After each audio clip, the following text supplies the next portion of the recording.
Hello and welcome to Spardha Lines. Spardha Lines is happy to launch a new initiative. ನಾವು ನಿಮ್ಮ ಸ್ಪರ್ಧಾ lines ಈಗ ಒಂದು ಹೊಸ ಇನಿಷಿಯೇಟಿವ್ನ ಸ್ಟಾರ್ಟ್ ಮಾಡಿದ್ದೀವಿ, ಇಂಡಿಯನ್ ಪಾಲಿಟಿ ಡಿಕೋಡೆಡ್.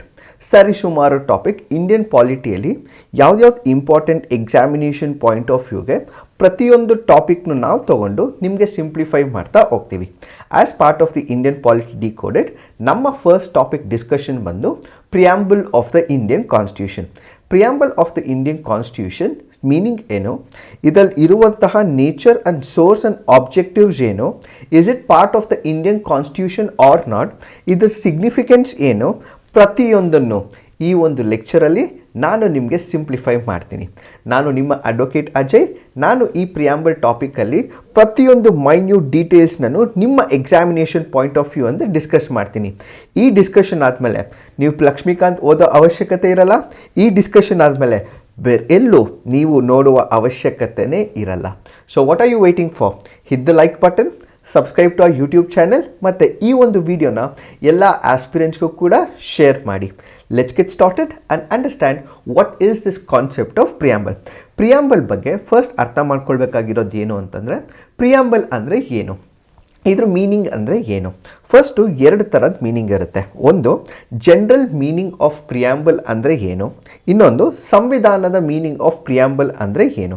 ಒಂದು ಪ್ರಿಯಾಂಬಲ್ ಅಂತ ತೊಗೊಂಡಾಗ ಪ್ರತಿಯೊಂದು ಸ್ಟೇಟಲ್ಲೂ ಒಂದು ಲಾಸ್ ಅಂತ ಮಾಡ್ತಾರೆ. When I say state of Karnataka ಅಲ್ಲ, ಇಟ್ ಈಸ್ ಅ ಕಂಟ್ರಿ ಅಂತ. ಒಂದು ಲಾ ಮಾಡಬೇಕಾದ್ರೆ ಆ ಒಂದು ಲಾನಲ್ಲಿ ಪ್ರಿಯಾಂಬಲ್ ಇರುತ್ತೆ. ಆ ಪ್ರಿಯಾಂಬಲ್ ಅಂದರೆ ಏನು, ಯಾವುದೇ ಒಂದು ಲಾ ಮಾಡ್ತಿದ್ದೀವಿ ಅಂತಂದರೆ ನನಗೊಂದು ಇಂಟೆನ್ಷನ್ ಇರುತ್ತೆ, ನನಗೊಂದು ಆಬ್ಜೆಕ್ಟಿವ್ ಇರುತ್ತೆ, ನನಗೊಂದು ವಿಷನ್ ಇರುತ್ತೆ, ನನಗೊಂದು ವ್ಯೂ ಪಾಯಿಂಟ್ ಇರುತ್ತೆ, ಆ ಒಂದು ಲಾ ಏನಕ್ಕೆ ಸರ್ವ್ ಮಾಡುತ್ತೆ ಅಂತ. ಫಾರ್ ಎಕ್ಸಾಂಪಲ್, ನಾನು ಇಂಡಿಯನ್ ಪೀನಲ್ ಕೋಡ್ ಅಂತ ನಾನು ಏನಾದರೂ ಲಾ ತರ್ತಿದೆ ಒಂದು ಸ್ಟೇಟ್ ಅಂತಂದರೆ, ಇಂಡಿಯನ್ ಪೀನಲ್ ಕೋಡ್ ಏನು ಮಾಡುತ್ತೆ, ಯಾವುದೇ ಒಂದು ಕ್ರಿಮಿನಲ್ ಆಕ್ಟಿವಿಟಿ ನಡೀತಿದೆ ಅಂತಂದರೆ ಆ ಕ್ರಿಮಿನಲ್ ಆಕ್ಟಿವಿಟಿನ ನಾನು ಸ್ಟಾಪ್ ಮಾಡಬೇಕು. ಸ್ಟಾಪ್ ಮಾಡೋದಕ್ಕೋಸ್ಕರ ಏನು ಮಾಡ್ತೀನಿ, ನಾನೊಂದು ಲಾನ ತರ್ತೀನಿ. ಆ ಲಾ ಏನಿರುತ್ತಲ್ಲ ಆ ಲಾನ ಬ್ರೀಫ್ ಡಿಸ್ಕ್ರಿಪ್ಷನ್ ಮಾಡುವಂಥದ್ದೇ ಪ್ರಿಯಾಂಬಲ್. ಸೊ ಪ್ರಿಯಾಂಬಲ್ ಅಂದರೆ ಏನು, a clause at the beginning of a constitution or a statute explanatory of the reasons for its enactment and the objectives sought to be accomplished. So ಆ ಲಾನ ನಾನು ಏನಕ್ಕೆ ತರ್ತಿದ್ದೀನಿ, ಆ ಒಂದು ಲಾನ brief ಆಗಿ simplify ಮಾಡೋದೇ preamble of that particular statute, preamble of that particular law. So a clause at the beginning of the constitution, so ಸಂವಿಧಾನದ ಪ್ರಾರಂಭದಲ್ಲಿ ಒಂದು ಷರತ್ತು ಅಥವಾ ಅದರ ಜಾರಿಗೆ ಕಾರಣಗಳು ಮತ್ತು ಸಾಧಿಸಲು ಬಯಸುವ ಉದ್ದೇಶಗಳ ಶಾಸನವನ್ನು ವಿವರಿಸುತ್ತದೆ. ಯಾವುದೋ ಒಂದು ಲಾನ ತರ್ತಿದ್ದೀನಿ, ಆ ಲಾನ ನಾನು ಬ್ರೀಫಾಗಿ ಏನು ಅಚೀವ್ ಮಾಡಬೇಕು ಅಂತ ಹೋಗ್ತೀನಲ್ಲ ಅದನ್ನೇ ನಾನು ಪ್ರಿಯಾಂಬಲ್ ಅಂತ ಕರಿತೀನಿ. ಸೊ ಪ್ರಿಯಾಂಬಲ್ ಅಂದರೆ ಏನು, in general terms, in general parlance, ನಾವು ಒಂದು ಸಣ್ಣ ವ್ಯೂ ಪಾಯಿಂಟಿಂದ ತಗೊಂಡಾಗ ಪ್ರಿಯಾಂಬಲ್ ಅಂತಂದರೆ ಒಂದು ಲಾನ ತರ್ತೀನಿ, ಆ ಲಾದು ಇಂಟೆಂಟ್ ಏನು, ಅದ್ರ ಮೂಲಕ ಏನು ಆಬ್ಜೆಕ್ಟಿವ್ನ ಅಚೀವ್ ಮಾಡ್ತೀನಿ ಅದನ್ನು ಸಿಂಪ್ಲಿಫೈ ಮಾಡಿ ನನಗೆ ತೋರಿಸುವಂಥದ್ದೇ preamble. So preamble is nothing but identity card. Preamble is nothing but preface. Preface ಅಂದರೆ ಏನು, ಒಂದು ನಾನು ಬುಕ್ ತೊಗೊಳ್ತೀನಿ, ಲೆಟ್ಸ್ ಸೇ ಫಾರ್ ಎಕ್ಸಾಂಪಲ್ ನನಗೆ ಯಾವುದೋ ಒಂದು ನಾವೆಲ್ ಇಷ್ಟ ಆಗಿದೆ, ನಮ್ಮ ಕುವೆಂಪು ಅವ್ರು ಯಾವುದೋ ಒಂದು ನಾವೆಲ್ ಬರೆದಿರ್ತಾರೆ, ಅಥವಾ ಇನ್ಯಾರೋ ಒಬ್ರು ಆಥರ್ ಏನೋ ಒಂದು ಆಥರು ಒಂದು ನಾವೆಲ್ ಬರೆದಿರ್ತಾರೆ ಅಂದರೆ ಪ್ರತಿಯೊಂದು ಬುಕ್ಕು ಒಂದು ಪ್ರಿಫೇಸ್ ಅಂತ ಇರುತ್ತೆ. ಈ preface of a particular act ಬಂದೇ ಪ್ರಿಯಾಂಬಲ್ಲು. ಅದೇ ತರಹನೇ ಇದ್ರ ಲಾರ್ಜರ್ ಪರ್ಪಸ್ ತೊಗೊಂಡಾಗ ಪ್ರಿಯಾಂಬಲ್ ಆಫ್ ದ ಕಾನ್ಸ್ಟಿಟ್ಯೂಷನ್ ಅಂತಲೂ ಬರುತ್ತೆ. ನಾನು ಫಸ್ಟ್ ಏನು ಹೇಳಿದೆ, ಜನರಲ್ ಮೀನಿಂಗ್ ಆಫ್ ಪ್ರಿಯಾಂಬಲ್ನ ಡಿಫೈನ್ ಮಾಡ್ತಾ ಹೋಗ್ತೀವಿ. ಜನರಲ್ ಮೀನಿಂಗ್ ಆದ ನಂತರ ನಮ್ಮ basic guardian of the Indian constitution ಯಾರು, ಸುಪ್ರೀಂ ಕೋರ್ಟ್. ಸುಪ್ರೀಂ ಕೋರ್ಟ್ ಹೇಳುತ್ತೆ, the preamble to our constitution is more than just 63 words, perfectly arranged, cataloged in a certain way in some normative sentences. Most importantly, it is all about the democratic aspirations and ideals of the people of India in I.C. Golaknath and others versus the state of Punjab. So ನಮ್ಮ ಸಂವಿಧಾನದಲ್ಲಿ preamble ಇರುತ್ತೆ, ಪೀಠಿಕೆ ಇರುತ್ತೆ. ಈ preamble of the Indian constitution ಅಂದರೆ ಏನು, ಈ preamble of the Indian constitution according to the supreme court of India ಇದೇನು ರೆಪ್ರೆಸೆಂಟ್ ಮಾಡುತ್ತೆ, it is about the democratic aspirations and ideals of the people of India. ನಮ್ಮ ಸಂವಿಧಾನದ ಪೀಠಿಕೆ ಅಂದರೆ ನಮ್ಮ ಪ್ರಿಯಾಂಬಲ್ ಕೇವಲ 63 ಪದಗಳಿಗಿಂತ ಹೆಚ್ಚು ಸಂಪೂರ್ಣವಾಗಿ ಜೋಡಿಸಲಾಗಿದೆ ಮತ್ತು ಕೆಲವು ಪ್ರಮಾಣಿತ ವಾಕ್ಯಗಳಲ್ಲಿ ಒಂದು ನಿರ್ದಿಷ್ಟ ರೀತಿಯಲ್ಲಿ ಪಟ್ಟಿ ಮಾಡಲಾಗಿದೆ. ಬಹುಮುಖ್ಯವಾಗಿ ಇದು ಭಾರತ ಜನರ ಪ್ರಜಾಸತ್ತಾತ್ಮಕ ಆಕಾಂಕ್ಷೆಗಳು ಮತ್ತು ಆದರ್ಶಗಳಿಗೆ ಸಂಬಂಧಿತವಾಗಿದೆ. ನನ್ನ democratic aspirations, ideals of the people, ಹೇಗೆ ದೇಶ ನಡೆಸಬೇಕು, ಹೇಗೆ ದೇಶ ನೋಡಬೇಕು, ಈ ಎಲ್ಲ ಐಡಿಯಲ್ಸ್ನೂ ಎಲ್ಲಿ ಡಿಫೈನ್ ಆಗಿದೆ? ಅದೇ ನನ್ನ preamble of the Indian constitution. So preamble ಅಂದರೆ ಏನು? ಒಂದು ಲಾ ಮಾಡ್ತಿದ್ದೀನಿ, ಆ ಲಾನ ಏನು ಆಬ್ಜೆಕ್ಟಿವ್ಸ್, ವಿಷನ್ ಮತ್ತು ಲಾರ್ಜರ್ ವ್ಯೂ ಪಾಯಿಂಟ್ ಇರುತ್ತೆ, ಅದು preamble. But if you are speaking about the preamble of the Indian constitution, what is the preamble of the Indian constitution? ಅದು ಐಡಿಯಲ್ಸ್ನ ಡಿಫೈನ್ ಮಾಡುತ್ತೆ, ಡೆಮೋಕ್ರೆಟಿಕ್ ಆಸ್ಪಿರೇಷನ್ಸ್ನ ಡಿಫೈನ್ ಮಾಡುತ್ತೆ. ಒಂದು ಸಂವಿಧಾನ ಅಂದರೆ ಏನು ಅಂತ ಒಂದು ನಕ್ಷಲ್ನಲ್ಲಿ ಹೇಳಬೇಕು ಅಂತಂದರೆ ಅದು ನನ್ನ ಪ್ರಿಯಾಂಬಲಲ್ಲಿ ಇರುತ್ತೆ. ಸೊ ಕಾನ್ಸ್ಟಿಟ್ಯೂಷನ್ ಅಂತ ನೋಡಿದಾಗ ಸರಿ ಸುಮಾರು ಆರ್ಟಿಕಲ್ಸ್ ಇರುತ್ತೆ. ಆ್ಯಂಡ್ ಇಂಡಿಯನ್ ಕಾನ್ಸ್ಟಿಟ್ಯೂಷನ್ ಬಗ್ಗೆ ಮಾತಾಡಬೇಕಾದ್ರೆ ಅದು ಲೆಂತಿಯಸ್ಟ್ ಕಾನ್ಸ್ಟಿಟ್ಯೂಷನ್ ಕೂಡ ಆಗಿರುತ್ತೆ. ನಾನು ಯಾರಿಗೋ ತೊಗೊಂಡು ಹೋಗ್ಬಿಟ್ಟು ಇಂಡಿಯನ್ ಕಾನ್ಸ್ಟಿಟ್ಯೂಷನ್ ಇದು ಅಂತ ಹೇಳಿದ್ರೆ ಅವ್ರಿಗೆಲ್ಲ ಆರ್ಟಿಕಲ್ಸ್ನು ಓದ್ಲಿಕ್ಕಾಗಲ್ಲ. ಸೊ ಸಿಂಪ್ಲಿಫೈ ಮಾಡಿ ನನ್ನ ಇಂಡಿಯನ್ ಕಾನ್ಸ್ಟಿಟ್ಯೂಷನ್ ಇದು ಅಂತ ಹೇಳಬೇಕು ಅಂದರೆ ನಾನು ಏನು ತೋರಿಸ್ಬೇಕು ಅವರಿಗೆ? ಪ್ರಿಯಾಂಬಲ್ನ ನೋಡಿ ನಿಮ್ಗೊಂದು ವ್ಯೂ ಪಾಯಿಂಟ್ ಸಿಗುತ್ತೆ, ಒಂದು ವಿಷನ್ ಸಿಗುತ್ತೆ. ನನ್ನ ಸಂವಿಧಾನ ಅಂದರೆ ಏನು ಅಂತ ಒಂದು ಸಣ್ಣ ಮಾತಲ್ಲಿ ಹೇಳಬೇಕು ಅಂದರೆ ಅದು ನನ್ನ ಪ್ರಿಯಾಂಬಲ್ ಆಗಿರುತ್ತೆ. ಸೊ ಪ್ರಿಯಾಂಬಲ್ ಅಂದರೆ ಏನು? Preamble is nothing but the preface. Preamble ಅಂದ್ರೆ ಏನು? Preamble is nothing but an identity card of the Indian constitution. Preamble ಅಂದ್ರೆ ಏನು? ಒಂದು ಸಣ್ಣ ಆಲೋಚನೆ, ಒಂದು ಸಣ್ಣ ವಿಷನ್, ಒಂದು ಸಣ್ಣ ಮಿಷನ್. ಸೊ ಎಲ್ಲ ಏನ್ ನಮ್ಮ ಕಾನ್ಸ್ಟಿಟ್ಯೂಷನ್ ಅಲ್ಲಿ ಇದೆ ಅದು ಪ್ರತಿಯೊಂದನ್ನು ಒಂದು ನಕ್ಷಲ್ನಲ್ಲಿ ಹೇಳಬೇಕು ಅಂತಂದ್ರೆ ಅದು ನನ್ನ ಪ್ರಿಯಾಂಬಲ್ ಆಗುತ್ತೆ, ಅದು ನನ್ನ ಸಂವಿಧಾನದ ಪೀಠಿಕೆ ಆಗುತ್ತೆ, ಅದೇ ನನ್ನ ಪ್ರಿಯಾಂಬಲ್ ಆಗಿರುತ್ತೆ. So the preamble to the Indian constitution, ಇದ್ರ ಫೌಂಡೇಶನ್ ಎಲ್ಲಿರುತ್ತೆ? ಈ ಫೌಂಡೇಶನ್ ಬಂದು it is based on the objectives resolution drafted and move by Pandit Nehru and adopted by the constituent assembly. So ಇದ್ರದ ಒಂದು ಫೌಂಡೇಶನ್ ನಮ್ಮ Jawaharlal Nehru, India first prime minister ಆಗಿರುವಂಥದ್ದವರು, ಅವರು ಇದನ್ನ ಇಂಟ್ರಡ್ಯೂಸ್ ಮಾಡ್ತಾ ಬರ್ತಾರೆ. So the preamble is based on the objectives resolution adopted by Jawaharlal Nehru ಆಗಿರುತ್ತೆ. So ಈ ಆಬ್ಜೆಕ್ಟಿವ್ಸ್ ರೆಸೊಲ್ಯೂಷನ್ ಅಂದ್ರೆ ಏನು? ಆಬ್ಜೆಕ್ಟಿವ್ಸ್ ರೆಸೊಲ್ಯೂಷನ್ ಅಂದ್ರೆ ನನ್ನ ಪ್ರಿಯಾಂಬಲ್, ನನ್ನ ಪೀಠಿಕೆ, ನನ್ನ ಸಂವಿಧಾನದಲ್ಲಿ ಏನನ್ನು ನಾನು ಗುರುತಿಸ್ತೀನಿ. ಓವರ್ ಆಲ್ ಆಗಿ ಸರಿಸುಮಾರು ಆರ್ಟಿಕಲ್ಸ್ ಇರುತ್ತೆ, ಮೋರ್ ದೆನ್ 300 ಆರ್ಟಿಕಲ್ಸ್ ಇರುತ್ತೆ. ಆ ಆರ್ಟಿಕಲ್ಸ್ ನಕ್ಷಲ್ಲ ಹೇಳಬೇಕು ಅಂದ್ರೆ ಏನು ಅಂತಂದ್ರೆ ಅದನ್ನ ಇಂಟ್ರಡ್ಯೂಸ್ ಮಾಡಿದವರು ನಮ್ಮ Jawaharlal Nehru through the objectives resolution. So the objectives resolution ಮೂಲ ಇಂಟ್ರಡ್ಯೂಸ್ ಮಾಡಿ ಈ ಸಂವಿಧಾನ ಅಂದ್ರೆ ಏನು ಅದರ ನಕ್ಷ ಈ ಒಂದು ನನ್ನ ಪ್ರಿಯಾಂಬಲ್.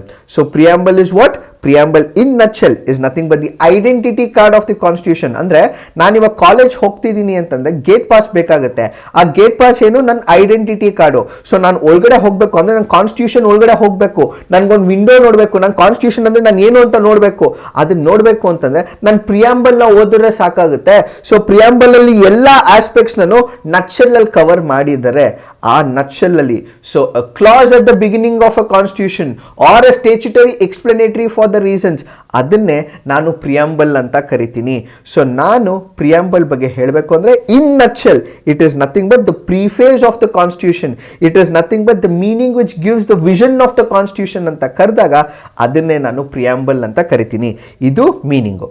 ಈ ಪ್ರಿಯಾಂಬಲ್ ಅನ್ನೋದು ಫಸ್ಟ್ ಯಾವ ಕಾನ್ಸ್ಟಿಟ್ಯೂಷನ್ ಅಲ್ಲಿ ನಾವು ನೋಡ್ತೀವಿ? ನಾವು ಯುನೈಟೆಡ್ ಸ್ಟೇಟ್ಸ್ ಆಫ್ ಅಮೆರಿಕಾ ಕಾನ್ಸ್ಟಿಟ್ಯೂಷನಲ್ಲಿ ನೋಡ್ತೀವಿ. So the preamble of the United States constitution ಹೇಗೆ ಸ್ಟಾರ್ಟ್ ಆಗುತ್ತೆ ಅಂದರೆ V the people of United States of America ಅಂತ ಕಾಣಿಸ್ಕೊಳ್ಳುತ್ತೆ. ಸೊ ಫಸ್ಟ್ ಸಂವಿಧಾನ, ಫಸ್ಟ್ ಕಾನ್ಸ್ಟಿಟ್ಯೂಷನ್ ಈ ಒಂದು ಪ್ರಿಯಾಂಬಲ್ನ ಯೂಸ್ ಮಾಡಿದೆ ಅಥವಾ ಯೂಸ್ ಮಾಡ್ತಿತ್ತು ಅಂದರೆ ಅದು USA ಕಾನ್ಸ್ಟಿಟ್ಯೂಷನ್ ಆಗುತ್ತೆ. So constitution of United States of America ಮೊದಲನೇದಾಗಿರುತ್ತೆ ಈ ಒಂದು ಕಾನ್ಸೆಪ್ಟ್ ಆಫ್ ಪ್ರಿಯಾಂಬಲ್ನ ಕಾನ್ಸ್ಟಿಟ್ಯೂಷನಲ್ಲಿ ತರೋದಕ್ಕೆ. ಸೊ ಆ ಒಂದು ಕಾನ್ಸೆಪ್ಟ್ನ ನಾವು ಇಂಪೋರ್ಟ್ ಮಾಡಿಕೊಂಡು ನಮ್ಮ ಇಂಡಿಯನ್ ಕಾನ್ಸ್ಟಿಟ್ಯೂಷನ್ ಅಲ್ಲಿ ನಾವು ನೋಡ್ತೀವಿ. ಸೊ ಈಗ ನಾವು ನೋಡಬೇಕಾಗಿರೋದು ನಮ್ಮ Indian constitution. So we did read the Indian we did C the United States of America's constitution which starts with V the people of the United States. Similar ಆಗಿ ನಮ್ಮ ಸಂವಿಧಾನ ನೋಡಿದಾಗ ಹೇಗೆ ಸ್ಟಾರ್ಟ್ ಆಗುತ್ತೆ?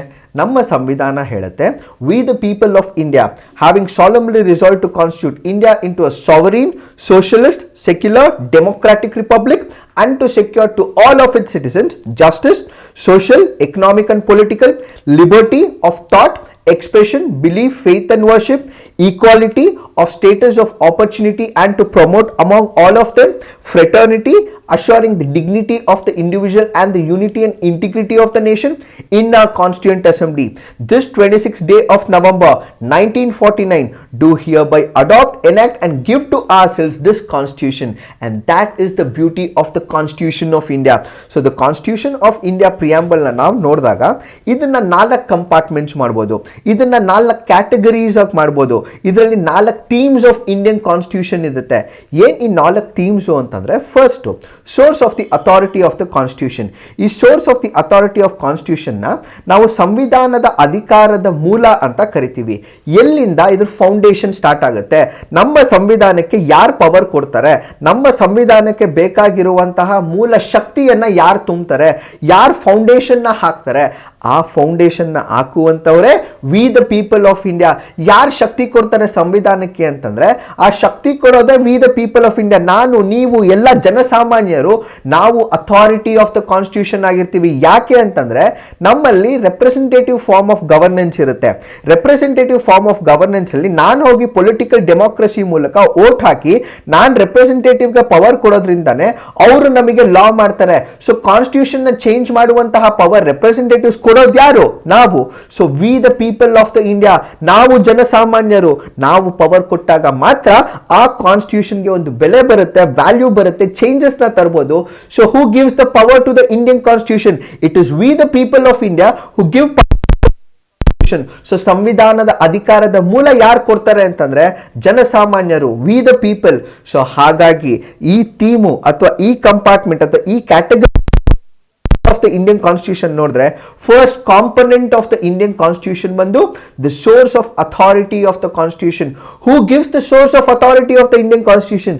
V the people of the country, we the people of India, we the people of Bharat. ನಾವು ಭಾರತೀಯರು ನಾವು ಈ ಒಂದು ಪವರ್ನ ಕೊಡೋದ್ರಿಂದನೇ we the people of India ಈ ಒಂದು ಪವರ್ನ ಕೊಡ್ತೀವಿ. ಅದು first component of the preamble ಆಗುತ್ತೆ. Second component or theme or category of the preamble ಅಂತ ನೋಡಿದ್ರೆ, ಅಲ್ಲಿ nature of the Indian state ಅಂತ ಇರುತ್ತೆ. ಈ nature of the Indian state ಅಂದ್ರೆ ಏನು? ಭಾರತದ ರಾಜ್ಯದ ಸ್ವರೂಪ. ಅಂದ್ರೆ ನಾನು ನನ್ನ ಭಾರತನ ಎನ್ವಿಷನ್ ಮಾಡ್ತೀನಿ, ನನ್ನ ದೇಶನ ನಾನು ಎನ್ವಿಷನ್ ಮಾಡ್ತೀನಿ ಅಂತಂದ್ರೆ nature of the Indian state ಏನು, ಅದು ಏನು ಸಿಂಬಾಲಿಕ್ ಆಗಿ ರೆಪ್ರೆಸೆಂಟ್ ಮಾಡುತ್ತೆ? ಫಸ್ಟ್ ಬಂದು sovereign, socialist, secular, democratic, republic. ಈ 5 ಪದಗಳು ಏನಿದೆಯಲ್ಲ, sovereign, socialist, secular, democratic, republic, this is the nature of the Indian polity, this is the nature of ಭಾರತೀಯ ರಾಜ್ಯ ಸ್ವರೂಪ ಅಂತ. ನೀವು ಇಲ್ಲಿ ನೋಡಿದ್ರೆ ಎಂಫಸಿಸ್ ನ 4 ಥೀಮ್ ಅಂತ ನಾನು ನಿಮ್ಗೆ ಹೇಳಿದ್ದೀನಿ. ಈ 4 ಥೀಮ್ ಅಲ್ಲಿ ಆ 4 ಥೀಮ್ ನಾನು ಪ್ರಿಯಾಂಬಲ್ ಅಲ್ಲಿ ಕ್ಯಾಪಿಟಲ್ ಲೆಟರ್ಸ್ ಅಲ್ಲಿ ಬರೀತಾರೆ. So source of the authority of the constitution ಅಂದ್ರೆ ಏನು? We the people of India ಅಂತ ಆಗುತ್ತೆ. Nature of the Indian polity ಅಂದ್ರೆ ಏನು? Sovereign, socialist, secular, democratic, republic ಅಂತ ಆಗುತ್ತೆ. ಆಬ್ಜೆಕ್ಟಿವ್ಸ್ ಆಫ್ ದ ಕಾನ್ಸ್ಟಿಟ್ಯೂಷನ್ ಏನು? Justice, liberty, equality, fraternity. Date of adoption ಏನು? Hereby adopt, enact and give to ourselves this constitution, November 1949. So ಯಾವ್ದ್ಯಾವ್ದು capital ಅಲ್ಲಿ ಹಾಕಿರ್ತಾರಲ್ಲ ಅದು ಸಿಂಬಾಲಿಕ್ ಮೀನಿಂಗ್ ಇರುತ್ತೆ. ಈಗ nature of the Indian state ಅಂತ ನಾವು ನೋಡಿದಾಗ ಇದರಲ್ಲಿ 5 ಪದಗಳು ಬರುತ್ತೆ. ಯಾವ್ದು? Sovereign, socialist, secular, democratic, republic. ಇದನ್ನ ಭಾರತೀಯ ರಾಜ್ಯದ ಸ್ವರೂಪ ಅಂತ ಕರಿತೀವಿ. ಅಂದ್ರೆ ಇಂಡಿಯಾ ಅಂದ್ರೆ ಏನು ಅಂತಂದ್ರೆ ಅದರದ್ದು ಹೇಗೆ ನಾನು ನೋಡಬೇಕು ಅಂತಂದ್ರೆ ಈ 5 ಪ್ರಿನ್ಸಿಪಲ್ಸ್ ನ ನೋಡ್ಬೋದು. ಇದು ಕ್ಯಾಪಿಟಲ್ ಅಲ್ಲಿ ಇರುತ್ತೆ, ಇಲ್ಲಿ ಯಾವುದೇ ತರಹದ ಕಾಮಾ ಇರಲ್ಲ, ಯಾವುದೇ ತರಹದ ಎಕ್ಸ್ಕ್ಲಮೇಷನ್ ಇರಲ್ಲ. ಇಲ್ಲಿ ನೀವು ಜಸ್ಟಿಸ್ ಅಂತ ನೋಡಿದಾಗ ಜಸ್ಟಿಸ್ ಅಲ್ಲಿ 3 ಕಂಪಾರ್ಟ್ಮೆಂಟ್ಸ್ ಬರುತ್ತೆ. ಯಾವ್ದು? Social, economic and political. ಇಲ್ಲಿ ಏನ್ ಮಾಡ್ತೀವಿ, ನಾನು ಕಾಮಾ ಯೂಸ್ ಮಾಡ್ತಾ ಬರ್ತೀವಿ. ಅಂದ್ರೆ ಜಸ್ಟಿಸ್ ಅಂದ್ರೆ ಇದರಲ್ಲಿ 3 ಭಾಗ ಆಗುತ್ತೆ. ಅಂದ್ರೆ ಸೋಷಿಯಲ್ ಜಸ್ಟಿಸ್ ಅಂತ ಇರುತ್ತೆ, ಎಕನಾಮಿಕ್ ಜಸ್ಟಿಸ್ ಅಂತ ಇರುತ್ತೆ, ಪೊಲಿಟಿಕಲ್ ಜಸ್ಟಿಸ್ ಅಂತ ಇರುತ್ತೆ. ಬಟ್ ಈ nature of the Indian state ಅಲ್ಲಿ ಇದೆಯಾ? ಕಾಮಾ ಇಲ್ಲ. ಸೋಷಲಿಸ್ಟ್ ಆದ್ಮೇಲೆ ಏನಾದ್ರು ಕಾಮಾ ಇದೆಯಾ? ಏನು ಕಾಮಾ ಇಲ್ಲ. ಸೊ ಈ 5 ಪದಗಳನ್ನ ನಾನು ನೋಡಿದಾಗ ಅದನ್ನ ಕಾಂಪೋಸಿಟ್ ಎಕ್ಸ್ಪ್ರೆಷನ್ ಅಂತ ಕರಿತೀವಿ. ಈ 5 ಪದಗಳನ್ನ ಒಟ್ಟಿಗೆ ಓದ್ಬೇಕಾಗುತ್ತೆ. ಇಲ್ಲಿ ಏನು ಕಾಮಾ ಇಲ್ಲ, ಏನು ಎಕ್ಸ್ಕ್ಲಮೇಷನ್ ಇಲ್ಲ. So this happens to symbolic happens to be a composite expression. So ಈ ಎಲ್ಲಾ ಪದಗಳನ್ನು ಒಟ್ಟಿಗೆ ಓದಿ ಅದೇ nature of the Indian state. So sovereign ಅಂದ್ರೆ ಏನು? ಇದನ್ನ ಫಸ್ಟ್ ಅರ್ಥ ಮಾಡ್ಕೊಳ್ಬೇಕಾಗತ್ತೆ. ಸಾವರಿನ್ ಅಂದ್ರೆ ಫಸ್ಟ್ ಪದದ ಮೂಲಕ ಸಾವರಿನ್ ಎಂಟಿಟಿ ಅಂತ ಕರೆದಾಗ ಸಾವರಿನ್ ಅಂದ್ರೆ ಏನ್ ಅರ್ಥ ಅಂದ್ರೆ, ಈಗ ನನ್ನ ದೇಶ ಭಾರತ, ನನ್ನ ಪ್ರೀತಿಯ ಭಾರತ, ನನ್ನ ಭಾರತ ದೇಶದಲ್ಲಿ ನನ್ನ ಸಂವಿಧಾನ ಇದೆ, ನನಗೆ ಗವರ್ಮೆಂಟ್ ಇದೆ, ಒಂದು ಸ್ಟೇಟ್ ಆಪರೇಟಸ್ ಇದೆ, ಎಕ್ಸಿಕ್ಯೂಟಿವ್, ಲೆಜಿಸ್ಲೇಚರ್, ಜುಡಿಷಿಯರಿ ಅಂತಿದೆ. ಸೊ ನಾನು ಗವರ್ಮೆಂಟ್ ಅಂತ ಫಾರ್ಮ್ ಮಾಡಿದಾಗ ದಿ ಗವರ್ಮೆಂಟ್ ಏನಿರುತ್ತೆ ಅದು ಇಂಡಿಪೆಂಡೆಂಟ್ ಡಿಸಿಷನ್ಸ್ನ ತಗೊಳ್ತಾ ಹೋಗ್ಬೋದು, irrespective of the influence of other countries ಇದನ್ನು ಮಾಡು ಅಂತ ಹೇಳುವ ಪ್ರಮೇಯ ಬರದೇ ಇಲ್ಲ. ಸೊ ಸಾವರಿನ್ ಅಂದ್ರೆ ಏನು, ನನ್ನ ಭಾರತ ಇಂಡಿಪೆಂಡೆಂಟ್ ಡಿಸಿಷನ್ ಮೇಕಿಂಗ್ ಮಾಡ್ಬೋದು, ಬೇರೆ ಕಂಟ್ರಿ ನನಗೆ ಟರ್ಮ್ಸ್ ಅಂಡ್ ಕಂಡೀಷನ್ಸ್ನ ಡಿಕ್ಟೇಟ್ ಮಾಡಲಿಕ್ಕೆ ಬರಲ್ಲ. ಯಾವುದೇ ಒಂದು ವಿಚಾರವಾಗಿ, ಯಾವುದೇ ಒಂದು ಲಾ ಬಗ್ಗೆ, ಯಾವುದೇ ಒಂದು ಬಿಲ್ ಬಗ್ಗೆ ಅಥವಾ ಯಾವುದೇ ಒಂದು ಪ್ರೆಸಿಡೆಂಟ್ ಬಗ್ಗೆ ನಾನು ಇಂಡಿಪೆಂಡೆಂಟ್ ಡಿಸಿಷನ್ ಮೇಕಿಂಗ್ ಮಾಡ್ಬೋದು. Countries will try to influence ಮಾಡ್ಬೋದು, ಬಟ್ ಅಲ್ಟಿಮೇಟ್ ಆಗಿ ಡಿಸಿಷನ್ ತಗೊಳ್ಳೋದು ಯಾರು? ನಾನು. ಸೊ ಭಾರತದ್ದು ಇಂಡಿಪೆಂಡೆಂಟ್ ಡಿಸಿಷನ್ ಮೇಕಿಂಗ್ ಇರುತ್ತೆ, ಯಾವುದೇ ಇನ್ಫ್ಲೂಯೆನ್ಸ್ಗೆ ನಾವು ಒಳಗಾಗಲ್ಲ. ಸೊ ಈ ಒಂದು ಪದನೇ ಸಾವರಿನ್. ಸೊ ಸಾವರಿನ್ ಅಂದ್ರೆ ಏನು? ಸಾವರಿನ್ ಅಂದ್ರೆ that India as a country would be able to take independent decision without the influence of an outside country, without the impression of an other country, without imposition of another country, without the viewpoint of another country, when I am able to take an independent decision for my own country, that is what is sovereign. So sovereign ಅಂದ್ರೆ ನಾನು ನನ್ನ ದೇಶಕ್ಕೆ independent ಆಗಿ ನಾನು ಒಂದು step ತಗೊಳ್ತೀನಲ್ಲ, ಅದನ್ನೇ ಸಾವರಿನಿಟಿ ಅಂತ ಕರಿತೀವಿ. ಸೊ ಬೇರೆ ದೇಶಗಳು ಹಿಂಗೆ ಮಾಡಿ ಹಂಗೆ ಮಾಡಿ ಅಂತ ಹೇಳಬಹುದು, ಬಟ್ ಅಲ್ಟಿಮೇಟ್ ಆಗಿ ಆ ಒಂದು ಡಿಸಿಷನ್ನ ಇಂಪ್ಲಿಮೆಂಟ್ ಮಾಡಬೇಕಾ ಬೇಡವಾ ಅಂತ ಡಿಸೈಡ್ ಮಾಡೋದು ನನ್ನ ದೇಶ ಭಾರತ. ನಿಮಗೆ ಸಿಂಪ್ಲಿಫೈ ಮಾಡಬೇಕು ಅಂತಂದರೆ ನಾನ್ ಪ್ರಾಲಿಫರೇಷನ್ ಟ್ರೀಟಿ ಅಂತ ಇದೆ. ಈ ನಾನ್ ಪ್ರಾಲಿಫರೇಷನ್ ಟ್ರೀಟಿ ಅಂದರೆ ಏನು? ಫಾರ್ ಎಕ್ಸಾಂಪಲ್ ನ್ಯೂಕ್ಲಿಯರ್ ಮಿಸೈಲ್ಸು ಒಂದು ಕಂಟ್ರಿಯಿಂದ ಇನ್ನೊಂದು ಕಂಟ್ರಿಗೆ ಟ್ರಾನ್ಸ್ಫರ್ ಮಾಡಬಾರ್ದು, ನ್ಯೂಕ್ಲಿಯರ್ ಮಿಸೈಲ್ಸ್ನ ಡಿಸ್ಟ್ರಿಬ್ಯೂಷನ್ ಮಾಡಬಾರ್ದು ಅಥವಾ ನೀನು ಮ್ಯಾನ್ಯುಫ್ಯಾಕ್ಚರ್ ಮಾಡಬಾರ್ದು. ಸೊ ನೀನೇನಾದ್ರು NPTಗೆ ಪಾರ್ಟ್ ಆದರೆ you will not be able to construct and rebuild and create nuclear missiles ಅಂತ ಇರುತ್ತೆ. ಸೊ ಇದೊಂದು ಟ್ರೀಟಿ ಆಗಿರುತ್ತೆ. ಈ ಟ್ರೀಟಿಗೆ ಸೇರ್ಬೇಕಾ ಬೇಡವಾ ಅನ್ನೋದು ನಾನು ಡಿಸೈಡ್ ಮಾಡ್ತೀನಿ. ಸೊ ಭಾರತ ಡಿಸೈಡ್ ಮಾಡುತ್ತೆ, ಅಥವಾ ಯಾವುದೋ ಒಂದು ಗ್ರೂಪ್ ಬಂದಿದೆ, ನ್ಯಾಟೋ ಅಂತ ಬಂದಿದೆ, ಅಥವಾ let's say for example BRICS ಅಂತ ಇದೆ, ಯಾರೋ ನಮ್ಮನ್ನು ಕರೀತಾರೆ, ಇವಾಗ ಬ್ರಿಕ್ಸ್ ಅಲ್ಲಿ ಇಂಡಿಯಾ ಪಾರ್ಟ್ ಆಗಿದೆ ಅಥವಾ ನ್ಯಾಟೋಲಿ ಇಂಡಿಯಾ ಪಾರ್ಟ್ ಇಲ್ಲ. ಸೊ ನಾನು ನ್ಯಾಟೋಗೆ ಸೇರ್ಬೇಕಾ ಬೇಡವಾ, ನಾನು ಬ್ರಿಕ್ಸ್ಗೆ ಸೇರ್ಬೇಕಾ ಬೇಡವಾ, ಈ ಡಿಸಿಷನ್ನ ಯಾರು ಮಾಡ್ತಾರೆ? ಅದು ನಾವೇ ಮಾಡ್ತೀವಿ. ಅದು ಸಾವರಿನ್ ಎಂಟಿಟಿ ಆಗಿರುತ್ತೆ. ಸೋಷಲಿಸ್ಟ್ ಅಂದರೆ ಏನು? ನಾವು 42nd ಕಾನ್ಸ್ಟಿಟ್ಯೂಷನಲ್ ಅಮೆಂಡ್ಮೆಂಟಲ್ಲಿ 3 ಪದಗಳನ್ನ ಇನ್ಸರ್ಟ್ ಮಾಡ್ತೀವಿ. ಯಾವುದು ಈ 3 ಪದಗಳು ಅಂತಂದರೆ ಸೋಷಲಿಸ್ಟ್, ಸೆಕ್ಯುಲರ್, ಇನ್ನೊಂದು ಪದ ಇದೆ, ಅದು ಯಾವುದು ಅಂತ ನೀವು ಕಮೆಂಟ್ ಸೆಕ್ಷನಲ್ಲಿ ಹಾಕಿ, ಓಕೆನಾ? ಸೊ 42nd ಕಾನ್ಸ್ಟಿಟ್ಯೂಷನಲ್ ಅಮೆಂಡ್ಮೆಂಟ್ ನಡೆಯುತ್ತೆ. ಇದರಲ್ಲಿ 3 ಪದಗಳನ್ನ ನಾವು ಕಾನ್ಸ್ಟಿಟ್ಯೂಷನಲ್ಲಿ ಇನ್ಸರ್ಟ್ ಮಾಡ್ತೀವಿ. ಅದರಲ್ಲಿ ಮೊದಲನೇ ಪದ ಬಂದು ಸೋಷಲಿಸ್ಟ್ ಅಂತ. ಸೊ ನಾವು ಇದನ್ನು ಇನ್ಸರ್ಟ್ ಮಾಡಿದ್ದು 1976ಅಲ್ಲಿ. ಸೊ ಅದಕ್ಕೆ ಮುಂಚೆ ಈ ಸೋಷಲಿಸ್ಟ್ ಅನ್ನೋ ಪದ ಇರಲಿಲ್ಲ. ಸೊ ಕಾನ್ಸ್ಟಿಟ್ಯೂಷನಲ್ ಸೋಷಲಿಸ್ಟ್ ಮೀನಿಂಗೇ ಇರಲಿಲ್ವಾ ಅಂತಂದರೆ ಅದು ತಪ್ಪು. ಇಂಪ್ಲಿಸಿಟ್ ಆಗಿ ಮೀನಿಂಗ್ ಇತ್ತು. ಸೋಷಲಿಸಮ್ ಅನ್ನೋ ಮೀನಿಂಗ್ನ directive principles of the state ಪಾಲಿಸಿಯಲ್ಲಿ ಇಂಪ್ಲಿಸಿಟ್ ಆಗಿತ್ತು. ಅದನ್ನು ಎಕ್ಸ್ಪ್ಲಿಸಿಟ್ ಆಗಿ ಹಾಕಿದ್ದೆ ಈ ಒಂದು ಅಮೆಂಡ್ಮೆಂಟ್ ಮೂಲಕ. ಸೊ ಸೋಷಲಿಸ್ಟ್ ಅಂದರೆ ಏನು? ಸೋಷಲಿಸ್ಟಲ್ಲಿ ನಿಮಗೆ 2 ಕಾನ್ಸೆಪ್ಟ್ ಗೊತ್ತಾಗುತ್ತೆ. ಒಂದು ಡೆಮೋಕ್ರೆಟಿಕ್ ಸೋಷಲಿಸಮ್, ಇನ್ನೊಂದು ಕಮ್ಯುನಿಸ್ಟ್ ಸೋಷಲಿಸಮ್ ಅಂತ. ಈ ಡೆಮೋಕ್ರೆಟಿಕ್ ಸೋಷಲಿಸಮ್ ಬಂದು ಇಂಡಿಯನ್ ಪ್ರಿನ್ಸಿಪಲ್. ಇಲ್ಲಿ ನಾವು ಗಾಂಧಿ ಸೋಷಲಿಸಮ್ನ ಯೂಸ್ ಮಾಡ್ತೀವಿ. ಇನ್ನೊಂದಿರುತ್ತೆ ಕಮ್ಯುನಿಸ್ಟ್ ಸೋಷಲಿಸಮ್. ಈ ಕಮ್ಯುನಿಸ್ಟ್ ಸೋಷಲಿಸಮ್ ಅಂದರೆ ಏನು? ಫಾರ್ ಎಕ್ಸಾಂಪಲ್ ನಾವು ಚೈನಾ ಅಲ್ಲಿ ನೋಡೋದು ಕಮ್ಯುನಿಸ್ಟ್ ಸೋಷಲಿಸಮ್, ಅಥವಾ ನಾವು ರಷ್ಯಾ ಅಲ್ಲಿ ನೋಡ್ತಿದ್ದು ಅಂದರೆ ಅರ್ಲಿಯರ್ USSR ಅಂತ ಏನಿತ್ತು, ಸಾವಿಯೆಟ್ ಯೂನಿಯನ್ ಅಂತ ಏನಿತ್ತು, ಅಲ್ಲಿ ನಾವು ಕಾಣಿಸ್ಕೊಳ್ತಾ ಇದ್ದಿದ್ದು ಕಮ್ಯುನಿಸ್ಟ್ ಸೋಷಲಿಸಮ್. ಕಮ್ಯುನಿಸ್ಟ್ ಸೋಷಲಿಸಮ್ ಅಂದರೆ ಏನು? ಕಮ್ಯುನಿಸ್ಟ್ ಸೋಷಲಿಸಮ್ ಅಂತಂದರೆ ಒಂದು ಸ್ಟೇಟು, ಒಂದು ಕಂಟ್ರಿ, ಅದ್ರ ಗೌರ್ಮೆಂಟ್ ಎಲ್ಲ ಡಿಸೈಡ್ ಮಾಡುತ್ತೆ ಎಷ್ಟು ಪ್ರೊಡಕ್ಷನ್ ಆಗಬೇಕು. So the very entity of the economic activities will be decided by the state.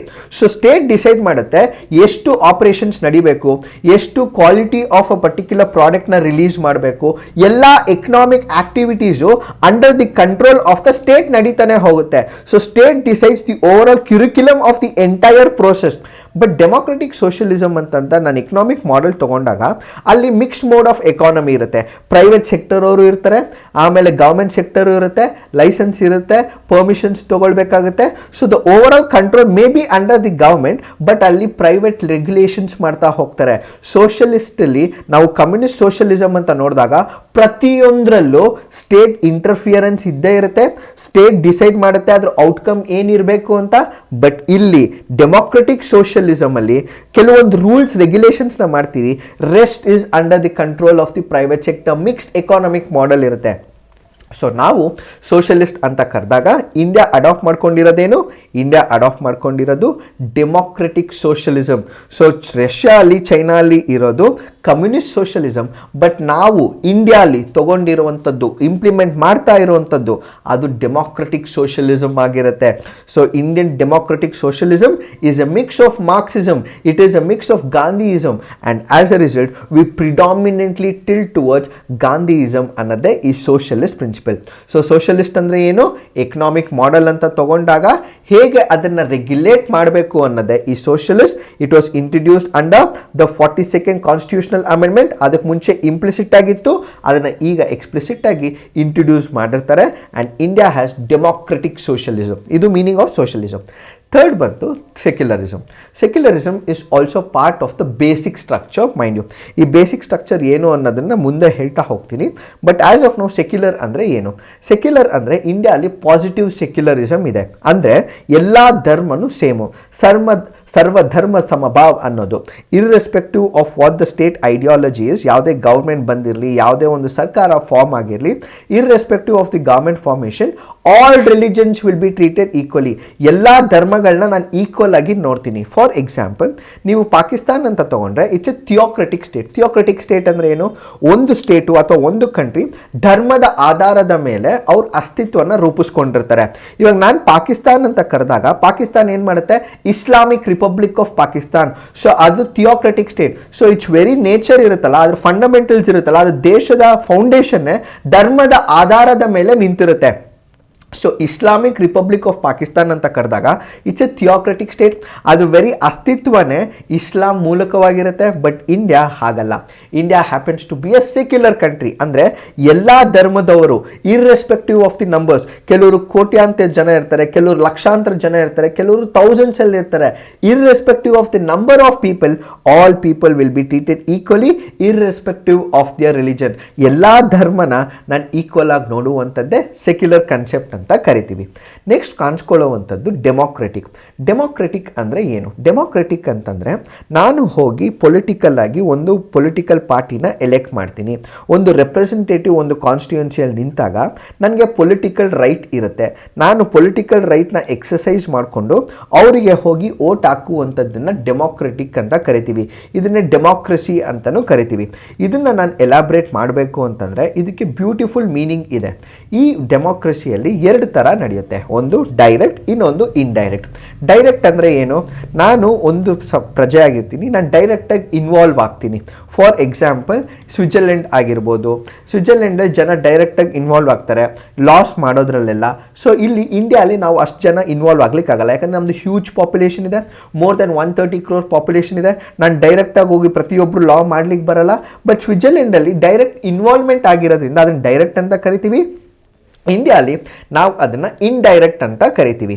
ಈ ಇಂಡೈರೆಕ್ಟ್ ಫಾರ್ಮ್ ಆಫ್ ಡೆಮೋಕ್ರಸಿಯಲ್ಲಿ ಎರಡು ಥರ ಇರುತ್ತೆ. ಅಂದರೆ ರೆಪ್ರೆಸೆಂಟೇಟಿವ್ ಫಾರ್ಮ್ ಆಫ್ ಡೆಮೋಕ್ರಸಿ ಅಂತ ಕರಿತೀವಿ. ಈ ರೆಪ್ರೆಸೆಂಟೇಟಿವ್ ಫಾರ್ಮ್ ಆಫ್ ಡೆಮೋಕ್ರಸಿಯಲ್ಲಿ ಒಂದು ಪಾರ್ಲಿಮೆಂಟ್ರಿ ಟೈಪ್ ಅಂತ ಇರುತ್ತೆ, ಇನ್ನೊಂದು ಬಂದು ಪ್ರೆಸಿಡೆನ್ಷಿಯಲ್ ಟೈಪ್ ಅಂತ ಇರುತ್ತೆ. ಪಾರ್ಲಿಮೆಂಟ್ರಿ ಟೈಪ್ಗೆ ಎಕ್ಸಾಂಪಲ್ ಬಂದು ನಮ್ಮ ಭಾರತ, ಇಂಡಿಯಾ ಆಗಿರುತ್ತೆ.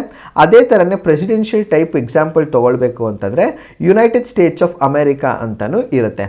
So United States of America presidential type ಆಗಿರುತ್ತೆ, ಪಾರ್ಲಿಮೆಂಟ್ರಿಯಲ್ಲಿ ಇಂಡಿಯಾ ಎಕ್ಸಾಂಪಲ್ ಆಗಿರುತ್ತೆ. So the term democratic is used in the preamble in the broader sense, embracing not only political democracy but also social and economic democracy. This dimension was stressed by Dr. B.R. Ambedkar in his concluding speech in the Constituent Assembly on November 25th, 1949 in the following way. ನಮ್ಮ Ambedkar G ಏನು ಹೇಳ್ತಾರೆ ಅಂತಂದರೆ, political democracy cannot last unless there lies at the base social democracy. What does social democracy mean? It means a way of life which recognizes liberty, equality and fraternity. The principles of liberty, equality and fraternity are not to be treated as a separate items in a trinity. They form a union of trinity in the sense that to divorce one from the another is to defeat the very purpose of democracy. Liberty cannot be divorced from equality. Equality can not be divorce from liberty, nor can liberty and equality be divorce from fraternity ಅಂತ ಹೇಳ್ತಾರೆ. So democracy ಅಂತದ್ದು ಏನು ಅಂತಂದರೆ, ಡೆಮಾಕ್ರಸಿಗೆ social ಡೆಮಾಕ್ರಸಿನೂ ಬರುತ್ತೆ. Social democracy ಅಂದರೆ ಏನು, ಎಲ್ಲರನ್ನೂ equal ಆಗಿ ನೋಡುವಂಥದ್ದು. ಸೊ ಎಲ್ಲದರಲ್ಲೂ ಸಮಾಜದಲ್ಲಿ ನಾನು ಈಕ್ವಲ್ ಆಗಿ ಒಂದು ಸಮುದಾಯ ಇನ್ನೊಂದು ಸಮುದಾಯ, ಒಂದು ಜನ ಇನ್ನೊಂದು ಜನ, ಒಂದು ಕಾಸ್ಟ್ ಇನ್ನೊಂದು ಕಾಸ್ಟ್, ಒಂದು ಕ್ರೀಡ್ ಇನ್ನೊಂದು ಕ್ರೀಡ್, ಒಂದು ಎಥನಿಸಿಟಿ ಇನ್ನೊಂದು ಎಥನಿಸಿಟಿ, ಈ ಎಲ್ಲರೂ ನಾನು ಈಕ್ವಲ್ ಆಗಿ ನೋಡಿಲ್ಲ ಅಂದರೆ ಸಮಾಜದಲ್ಲಿ ಒಂದು ಡಿಸ್ಕ್ರಿಮಿನೇಷನ್ ಅಂತ ಸ್ಟಾರ್ಟ್ ಆಗುತ್ತೆ. ಈ ಡಿಸ್ಕ್ರಿಮಿನೇಷನ್ ಬಂದಾಗ ಅದರದ್ದೇ ಆದಂತಹ ಪ್ರಾಬ್ಲಮ್ಸ್ ಬರುತ್ತೆ, ಇನ್ಸ್ಟೆಬಿಲಿಟಿ ಇರುತ್ತೆ. ಇದನ್ನೆಲ್ಲದನ್ನು ಹೋಗ್ಲಾಡಿಸ್ಬೇಕು ಅಂದರೆ political democracy, right to vote ಜೊತೆಗೆ ಸೋಷಿಯಲ್ ಡೆಮಾಕ್ರಸಿ ಇರಬೇಕು, ಎಕನಾಮಿಕ್ ಡೆಮಾಕ್ರಸಿ ಇರಬೇಕು, ಈಕ್ವಾಲಿಟೇರಿಯನ್ ಸೊಸೈಟಿ ಇರಬೇಕು, ಪ್ಯಾರಿಟಿ ಇರಬೇಕು, ಜೆಂಡರ್ ಡಿಫ್ರೆನ್ಸಸ್ ಇರಬಾರ್ದು. ಈ ಎಲ್ಲದನ್ನು ಈಕ್ವಲೈಸ್ ಮಾಡಿದಾಗ ಮಾತ್ರನೇ ಇಲ್ಲೊಂದು ಆ ಪ್ರಮೇಯ ಸೃಷ್ಟಿಯಾಗುತ್ತೆ ಅಂತ ಹೇಳೋದೆ ಡೆಮಾಕ್ರಸಿ. ಸೊ ಪ್ರಜಾಪ್ರಭುತ್ವ ಎಂಬ ಪದವನ್ನು ರಾಜಕೀಯ ಪ್ರಜಾಪ್ರಭುತ್ವ ಮಾತ್ರವಲ್ಲದೆ ಸಾಮಾಜಿಕ ಮತ್ತು ಆರ್ಥಿಕ ಪ್ರಜಾಪ್ರಭುತ್ವವನ್ನು ಅಳವಡಿಸಿಕೊಳ್ಳುವ ವಿಶಾಲ ಅರ್ಥದಲ್ಲಿ ಈ ಒಂದು ಡೆಮಾಕ್ರೆಟಿಕ್ ಮೀನಿಂಗ್ನ ನಾವು ತೊಗೊಂಡು ಹೋಗಬೇಕಾಗತ್ತೆ. ಸೊ ಈಗ ಡೆಮಾಕ್ರೆಟಿಕ್ ಅಂದರೆ ಏನು ಅಂತ ಅರ್ಥ ಮಾಡ್ಕೊಂಡು ಲಾಸ್ಟ್ ಬಂದು ರಿಪಬ್ಲಿಕ್. ರಿಪಬ್ಲಿಕ್ ಅಂದರೆ ಏನು, ಈಗ ನಾವು ಕಿಂಗ್ ಅಸ್ತಿತ್ವ ಅಥವಾ ರಾಜ್ಯ ಮನೆತನ ಅಂತ ಕರಿತೀವಿ. ಇವಾಗ ಫಾರ್ ಎಕ್ಸಾಂಪಲ್ ನಾವು ಯುನೈಟೆಡ್ ಕಿಂಗ್ಡಮಲ್ಲಿ ನೋಡಿದಾಗ ಈಗಲೂ ಅಲ್ಲಿ ಕಿಂಗ್ಸ್ ಅಂತ ರೂಲ್ ಮಾಡ್ತಾರೆ ಅಂತಂದರೆ ಒಂದು ಪೊಸಿಷನ್ನ ಕೊಟ್ಟಿದ್ದಾರೆ, ಅವರೇ ಹೆಡ್ಡು ಅಂತ. ಬಟ್ ಇಂಡಿಯಾದಲ್ಲಿ ಆ ಥರ ಏನಾದ್ರು ಪೊಸಿಷನ್ಸ್ ಇದೆಯಾ? ಇಲ್ಲ. ನಮ್ಮ ಹೆಡ್ ಯಾರು? ನಮ್ಮ ಹೆಡ್ ಬಂದು president of India. President of India ಒಂದೇ ಒಂದು ಮನೆತನಕ್ಕೆ ಸೇರಿರ್ತಾರ? ಇಲ್ಲ. ಇಲ್ಲಿ ಎಲೆಕ್ಷನ್ಸ್ ನಡೆಯುತ್ತೆ, ಇಂಡೈರೆಕ್ಟ್ ಎಲೆಕ್ಷನ್ಸ್ ಆಗಿರಬಹುದು. ಸೊ ಬಟ್ ಇಲ್ಲಿ ಎಲೆಕ್ಷನ್ಸ್ ನಡೆಯುತ್ತೆ. ಸೊ ರಿಪಬ್ಲಿಕ್ ಅಂದರೆ ಏನು, ಒಂದು ರಾಜ್ಯ ಮನೆತನ ಆಗಿರ್ಬೋದು ಅಥವಾ ಒಂದು ಫ್ಯಾಮಿಲಿಗೆ ಸೀಮಿತವಾಗಿರಲ್ಲ ಆ ಒಂದು ರೋಲು. ಸೊ ಹಾಗಾಗಿ ಇಫ್ ಅಟ್ ಆಲ್ ಎಲೆಕ್ಷನ್ಸ್ನ ಕಂಡಕ್ಟ್ ಮಾಡಿ ಆ ಒಂದು ಡೆಸಿಗ್ನೇಟೆಡ್ ಅಥಾರಿಟಿ ಅಥವಾ ಇನ್ಸ್ಟಿಟ್ಯೂಷನ್ಗೆ ಎಲೆಕ್ಷನ್ ಪ್ರೋಸೆಸ್ ಮೂಲಕ ಒಬ್ಬರನ್ನ ನಾವು ಅಲ್ಲಿ ತೊಗೊಂಡು ಹೋಗಿ ಇಡ್ತೀವಿ ಅಂತಂದರೆ ಅದನ್ನು ರಿಪಬ್ಲಿಕ್ ಅಂತ ಕರಿತೀವಿ. ಯುನೈಟೆಡ್ ಕಿಂಗ್ಡಮಲ್ಲಿ ಕಿಂಗ್ ಪ್ರೋಸೆಸ್ ಇರುತ್ತೆ, ಕ್ವೀನ್ ಪ್ರೋಸೆಸ್ ಇರುತ್ತೆ, ಸಬ್ಸಿಕ್ವೆಂಟಾಗಿ ಅವ್ರ ಫ್ಯಾಮಿಲಿ ಮೆಂಬರ್ಸ್ ಮಾತಾನೆ ಒಂದು ಹೆರಿಡಿಟರಿ ಪೊಸಿಷನ್ಸ್ನ ಕೊಟ್ಟಿರ್ತಾರೆ. ಬಟ್ ಇಂಡಿಯಾದಲ್ಲಿ ಆ ಥರ ಇರಲ್ಲ, ಎಲೆಕ್ಷನ್ಸ್ ಇರುವುದರಿಂದ ಅದನ್ನು ರಿಪಬ್ಲಿಕ್ ಅಂತ ಕರಿತೀವಿ. ಸೊ ನಾವೇನು ಅರ್ಥ ಮಾಡ್ಕೊಂಡ್ವಿ, ಭಾರತೀಯ ರಾಜ್ಯದ ಸ್ವರೂಪ, nature of the Indian state include sovereign, socialist, secular, democratic and republic. Next ಬಂದು objectives of the constitution. Objectives of the constitution ಅಂದರೆ ಏನು? ಜಸ್ಟಿಸ್, ಲಿಬರ್ಟಿ, ಈಕ್ವಾಲಿಟಿ ಮತ್ತು ಫ್ರೆಟರ್ನಿಟಿ. ಈ ಜಸ್ಟಿಸ್ ಬಗ್ಗೆ ಮಾತಾಡಬೇಕಾದ್ರೆ ಇದರಲ್ಲಿ 3 ಭಾಗ ಇರುತ್ತೆ: social justice, economic justice and political justice. So ಈ ಸೋಷಿಯಲ್ ಜಸ್ಟಿಸ್ ಅಂದರೆ ಏನು? ಸಮಾಜದಲ್ಲಿ ಡಿಫ್ರೆಂಟ್ ಕೈಂಡ್ಸ್ ಆಫ್ ಪೀಪಲ್ ಇರ್ತಾರೆ, ರಿಲಿಜನ್ ಇರುತ್ತೆ, ಸೆಕ್ಸ್ ಇರುತ್ತೆ, ಕಾಸ್ಟ್ ಇರುತ್ತೆ, ಕ್ರೀಡ್ ಇರುತ್ತೆ, ಎಥನಿಸಿಟಿ ಇರುತ್ತೆ. ಇವ್ರು ಎಲ್ಲರನ್ನೂ ಈಕ್ವಲ್ ಆಗಿ ಟ್ರೀಟ್ ಮಾಡಬೇಕು. ಇದು ಈಕ್ವಾಲಿಟಿ ಕೂಡ ಆಗುತ್ತೆ. So equality of status and opportunity and to promote among them all. So ಎಲ್ಲ ಜನರನ್ನು ನಾನು ಈಕ್ವಲ್ ಆಗಿ ನೋಡ್ತೀನಿ, ಒಂದು ಸೋಷಲ್ ಸ್ಟೇಟಸ್ನ ಈಕ್ವಲ್ ಆಗಿ ಕೊಡ್ತೀನಿ. ಸೊ ಈ ಸೋಷಲ್ ಸ್ಟೇಟಸ್ನ ಅವ್ರಿಗೆ ಕೊಡೋದ್ರಿಂದ ಕಾಸ್ಟ್ ಬೇಸಿಸ್ ಮೇಲೆ, ಧರ್ಮದ ಬೇಸಿಸ್ ಮೇಲೆ ನಾನು ಡಿಫ್ರೆನ್ಸಿಯೇಷನ್ ಮಾಡಲ್ಲ. So justice should be given on the basis of equality, equanimity, and at the same time parity should be given to the people of the country. So social ಅನ್ನೋದು ಸಮಾಜದಲ್ಲಿರುವಂತಹ ಈ cost differences ಮತ್ತು ಜಾತಿಯ differences ಇದೆಲ್ಲದನ್ನು ಹೋಗಲಾಡಿಸಿ ಎಲ್ಲರನ್ನೂ equal ಆಗಿ ನೋಡುವಂಥದ್ದೇ social justice. Economic justice ಅಂದರೆ ಏನು? Economic justice ಅಂತಂದರೆ ಕೆಲವರು ರಿಚ್ ಆಗಿರೋರು ರಿಚ್ ಆಗ್ತಾನೆ ಇರ್ತಾರೆ, ಕೆಲವರು ಪುವರ್ ಆಗಿರೋವಂಥವ್ರು ಪುವರ್ ಆಗ್ತಾನೆ ಇರ್ತಾರೆ. ಇವರಿಬ್ಬರ ಮಧ್ಯೆ ಏನು ಡಿಫ್ರೆನ್ಸಸ್ ಇರುತ್ತಲ್ಲ ಆ ಡಿಫ್ರೆನ್ಸಸ್ನ ಕಡಿಮೆ ಮಾಡುವಂಥದ್ದೇ ಎಕನಾಮಿಕ್ ಜಸ್ಟಿಸ್. ಫಾರ್ ಎಕ್ಸಾಂಪಲ್, ದೇಶದಲ್ಲಿ ಯಾವುದೋ ಒಂದು ನ್ಯಾಚುರಲ್ ರಿಸೋರ್ಸಸ್ ಇರುತ್ತೆ. ಈ ನ್ಯಾಚುರಲ್ ರಿಸೋರ್ಸಸ್ನ ಸ್ಟೇಟು ಅದರದ್ದೇ ಆದ ರಿಸೋರ್ಸಸ್ನ ಯೂಸ್ ಮಾಡಿಕೊಂಡು ಎಲ್ಲರಿಗೂ ಈ ಇನ್ಇಕ್ವಾಲಿಟಿನ ಹೇಗೆ ರೆಡ್ಯೂಸ್ ಮಾಡ್ಬೋದೋ ಅದನ್ನೇ ಎಕನಾಮಿಕ್ ಪ್ಯಾರಿಟಿ ಅಂತ ಕರಿತೀವಿ. ಫಾರ್ ಎಕ್ಸಾಂಪಲ್, ಟ್ಯಾಕ್ಸಸ್ನ ಇಂಪೋಸ್ ಮಾಡುವಂಥದ್ದು. ಈ ಟ್ಯಾಕ್ಸಸ್ನ ಇಂಪೋಸ್ ಮಾಡಿ ಅದರಲ್ಲಿ ಬರುವಂತಹ ರೆವೆನ್ಯೂನ ಈ poor sections of the society ಯಾರು ಇರ್ತಾರಲ್ಲ ಆ ಬಡವರಿಗೆ ಒಂಚೂರು ಸಹಾಯ ಮಾಡುವಂಥದ್ದು, ಇದನ್ನು ಎಕನಾಮಿಕ್ ಜಸ್ಟಿಸ್ ಅಂತ ಕರಿತೀವಿ. ಪೊಲಿಟಿಕಲ್ ಜಸ್ಟಿಸ್ ಅಂದರೆ ಏನು? Irrespective of the religion, race, caste, ಧರ್ಮ, ಜಾತಿ, ಕ್ರೀಡ್ ಆಗಿರ್ಬೋದು, ಎಲ್ಲರಿಗೂ ಒಂದು ಪೊಲಿಟಿಕಲ್ ರೈಟ್ಸ್ನ ಕೊಡ್ತೀನಿ. ನಾನು ಹೋಗಿ ನನ್ನ ರೆಪ್ರೆಸೆಂಟೇಟಿವ್ ವೋಟ್ ಹಾಕ್ಬೋದು, ನಾನು ಎಲೆಕ್ಷನ್ಸಲ್ಲಿ ಕಂಟೆಸ್ಟ್ ಮಾಡುವಂಥದ್ದು. ಈ ಒಂದು ಸೌಲಭ್ಯವನ್ನು ಕೊಡುವುದು ತರೋದನ್ನು ನಾನು ಪೊಲಿಟಿಕಲ್ ಜಸ್ಟಿಸ್ ಅಂತ ಕರಿತೀನಿ. ಸೊ ಜಸ್ಟಿಸ್ನ ನಾನು 3 ಫಾರ್ಮಲ್ಲಿ ನೋಡ್ಬೋದು: social justice, economic justice and political justice. Social justice ಮತ್ತು ಎಕನಾಮಿಕ್ ಜಸ್ಟಿಸ್ ನಾನೇನಾದ್ರು ಸಮಾಜದಲ್ಲಿ ಕೊಡಲಿಕ್ಕೆ ಆದರೆ ಅದನ್ನು ನಾನು ಡಿಸ್ಟ್ರಿಬ್ಯೂಟಿವ್ ಜಸ್ಟಿಸ್ ಅಂತ ಕರಿತೀನಿ. So social justice and economic justice together can be red as what is called as the distributive justice. So distributive justice ಅಂದರೆ ಏನು? ನಾನು ಸಮಾಜದಲ್ಲಿ ಒಂದು ಡಿಫ್ರೆನ್ಸಸ್ ಇರುತ್ತೆ, ಆ ಡಿಫ್ರೆನ್ಸಸ್ನ ಹೋಗಲಾಡಿಸಿ ಸಮಾಜದಲ್ಲಿ ರೆವೆನ್ಯೂ ಜನ್ರೇಷನ್ ಆಗುತ್ತೆ, ಆ ರೆವೆನ್ಯೂ ಜನ್ರೇಷನ್ ಆಗಿರೋದನ್ನು ರೀಡಿಸ್ಟ್ರಿಬ್ಯೂಟ್ ಮಾಡ್ತೀನಿ so that there is parity between the rich and the poor. ಇದು ಈ ಜಸ್ಟಿಸ್ ಕಾನ್ಸೆಪ್ಟ್. ಲಿಬರ್ಟಿ ಅಂದರೆ ಏನು? Liberty of thought, expression, belief, faith and worship.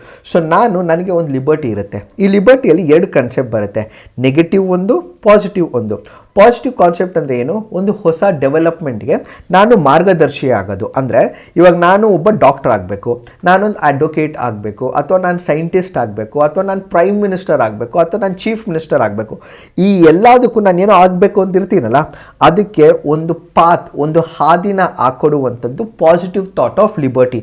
So liberty to become that, liberty to become this, liberty to envisage and think about a particular parameter. So ಏನೋ ಆಗಬೇಕು ಅನ್ನೋ ಒಂದು ಆಲೋಚನೆ ಇರುತ್ತಲ್ಲ, ಅದಕ್ಕೆ ಪಾಸಿಟಿವ್ ಅಡಿಪಾಯ. ಮತ್ತು ಏನು ರೆಸ್ಟ್ರಿಕ್ಷನ್ಸ್ ಇರಲ್ಲ ಅಂತಂದರೆ, ಇವಾಗ ಫಾರ್ ಎಕ್ಸಾಂಪಲ್ ನಾನು ಇವಾಗ ಬೆಂಗಳೂರಲ್ಲಿ ಇರ್ತೀನಿ, ನಾನು ಬೆಂಗಳೂರಿಂದ ಮೈಸೂರಿಗೆ ಹೋಗಬೇಕು, ನಾನು ಬೆಂಗಳೂರಿಂದ ಮೈಸೂರಿಗೆ ಹೋಗ್ಬೋದು, ಬಟ್ ಇಲ್ಲಿ ಏನು ರೆಸ್ಟ್ರಿಕ್ಷನ್ಸ್ ಯಾರು ನನಗೆ ಇಂಪೋಸ್ ಮಾಡಲ್ಲ. ಹಂಗಂತ ಹೇಳಿ ನಾನು 200 ಕಿಲೋಮೀಟರ್ ಸ್ಪೀಡಲ್ಲಿ ಹೋಗ್ತೀನಿ, ಸಿಗ್ನಲ್ಸ್ ಇರುತ್ತೆ, ರೆಡ್ ಸಿಗ್ನಲ್ ಹಾಕಿರ್ತಾರೆ, ನಾನು ಅದನ್ನು ನಂಬಲ್ಲ, ನಾನು ಅದನ್ನು ಕ್ರಾಸ್ ಮಾಡ್ಕೊಂಡು ಹೋಗ್ತೀನಿ ಅಂದರೆ ಅದು ವೈಲೇಷನ್ ಆಗುತ್ತೆ. ಸೊ ಯಾವುದೇ ತರಹದ ಲಿಮಿಟೇಷನ್ ಆಗ್ತೇ ಇರೋದನ್ನು ನೆಗೆಟಿವ್ ಅಂತ ಕರಿತೀವಿ.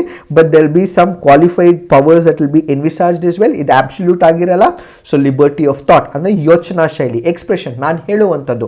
ಇವಾಗ ನಾನು ಕ್ಲಾಸಸ್ ಮಾಡ್ತಿದ್ದೀನಿ, ನಾನು ನಿಮ್ಗೆ ಹೇಳ್ತಿದ್ದೀನಿ ಅಂದರೆ, ಅಥವಾ ನಾನು ಕೋರ್ಟಲ್ಲಿ ಅಡ್ವೊಕೇಟ್ ಅಜಯ್ ನಾರಾಯಣಗೆ ವಾದ ಮಾಡ್ತಿದ್ದೀನಿ ಅಂದರೆ ನಾನೊಂದು ಎಕ್ಸ್ಪ್ರೆಷನ್ ಮಾತಾಡ್ತಿದ್ದೀನಿ, ನಾನು ಏನೋ ಒಂದು ಯೋಚನೆ ಮಾಡ್ತೀನಿ, ಯೋಚನೆ ಮಾಡ್ತಾ ನಾನೀಗ ನಿಮಗೆ ಪಾಠ ಮಾಡ್ತಿದ್ದೀನಿ.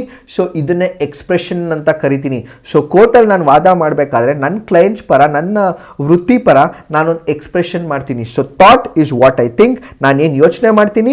Expression is what I utter, ನಾನೇನು ಹೇಳ್ತೀನಿ ಅದು ಎಕ್ಸ್ಪ್ರೆಷನ್ ಆಗಿರುತ್ತೆ. ಬಿಲೀಫ್, ನನ್ನ ಒಂದು ನಂಬಿಕೆ, ನಾನೊಬ್ಬ ಹಿಂದೂ, ನಾನು ದೇವ್ರನ್ನ ಈ ಥರ ನೋಡ್ತೀನಿ, ಆ ಥರ ಒಂದು ಬಿಲೀಫ್ ಇರುತ್ತೆ, ಬಿಲೀಫ್ ಸಿಸ್ಟಮ್ ಇರುತ್ತೆ, ಅದು ಬಿಲೀಫ್ ಆಗಿರುತ್ತೆ. ಫೇತ್, ನಾನೊಬ್ಬ ಹಿಂದೂ, ನಾನೊಬ್ಬ ಕ್ರಿಶ್ಚಿಯನ್, ನಾನೊಬ್ಬ Muslim, so on and so fourth. ಅಥವಾ ವರ್ಷಿಪ್ ಟೈಪ್ ಇರುತ್ತೆ, ನಾನು ದೇವಸ್ಥಾನಕ್ಕೆ ಹೋಗ್ತೀನಿ, ನಾನು ದರ್ಗಾಗೆ ಹೋಗ್ತೀನಿ, ನಾನು ಚರ್ಚಿಗೆ ಹೋಗ್ತೀನಿ, ಅದು ನನ್ನ form of worship. So liberty of thought, expression, belief, faith and worship ಅನ್ನೋದು ಈ ಒಂದು ಇನ್ನೊಂದು ಆಬ್ಜೆಕ್ಟಿವ್ ಆಫ್ ದಿ ಕಾನ್ಸ್ಟಿಟ್ಯೂಷನ್ ಆಗಿರುತ್ತೆ. So equality of status and opportunity, ಎಲ್ಲರಿಗೂ irrespective of the caste, creed, section, ethnicity, equal opportunity ನೋಡಬೇಕಾಗುತ್ತೆ, equality of opportunity ಕೊಡಬೇಕಾಗುತ್ತೆ. ಒಂದು ಧರ್ಮ ಇನ್ನೊಂದು ಧರ್ಮ ಅಂತ ಡಿಫ್ರೆನ್ಸಸ್ ಮಾಡಬಾರ್ದು, ಒಂದು ಕ್ಲಾಸ್ ಇನ್ನೊಂದು ಕ್ಲಾಸ್ ಅಂತ ಡಿಫ್ರೆನ್ಸಸ್ ತರಬಾರ್ದು, ಎಲ್ಲರಿಗೂ ಈಕ್ವಾಲಿಟಿ ಆಫ್ ಆಪರ್ಚುನಿಟಿ ಕೊಟ್ಟು. ಫ್ರೆಟರ್ನಿಟಿ ಅಂತಂದರೆ assuring the dignity of an individual and the unity and integrity of the nation. So ಎಲ್ಲರ ಮಧ್ಯೆ ಒಂದು ಬಾಂಡ್ಹಮಿ, ಒಂದು ಬ್ರದರ್ಹುಡ್, ಒಂದು ಸೆನ್ಸ್ ಆಫ್ ಫೀಲಿಂಗ್, ನಾವೆಲ್ಲರೂ ಒಂದು ಅಂತ ಒಂದು ಆಪ್ಷನ್ನ ಕ್ರಿಯೇಟ್ ಮಾಡೋದೇ ಈ ಒಂದು fraternity concept. So objectives of the constitution ಏನೇನಿರುತ್ತೆ?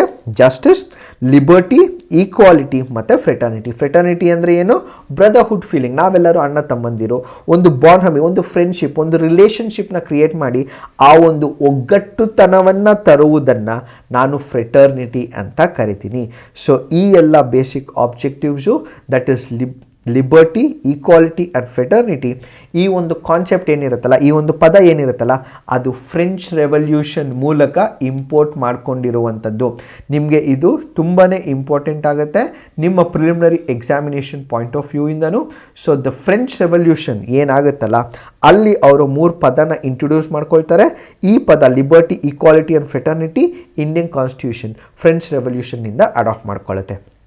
And finally, the date of adoption of the Constitution in a Constituent Assembly, this 26th day of November 1949, do hereby adopt, enact and give to ourselves this Constitution. So date of adoption yavdu?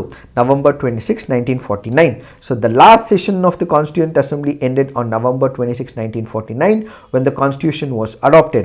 and 2 months later on Jan 26, 1950 it came into effect after 284 members signed it.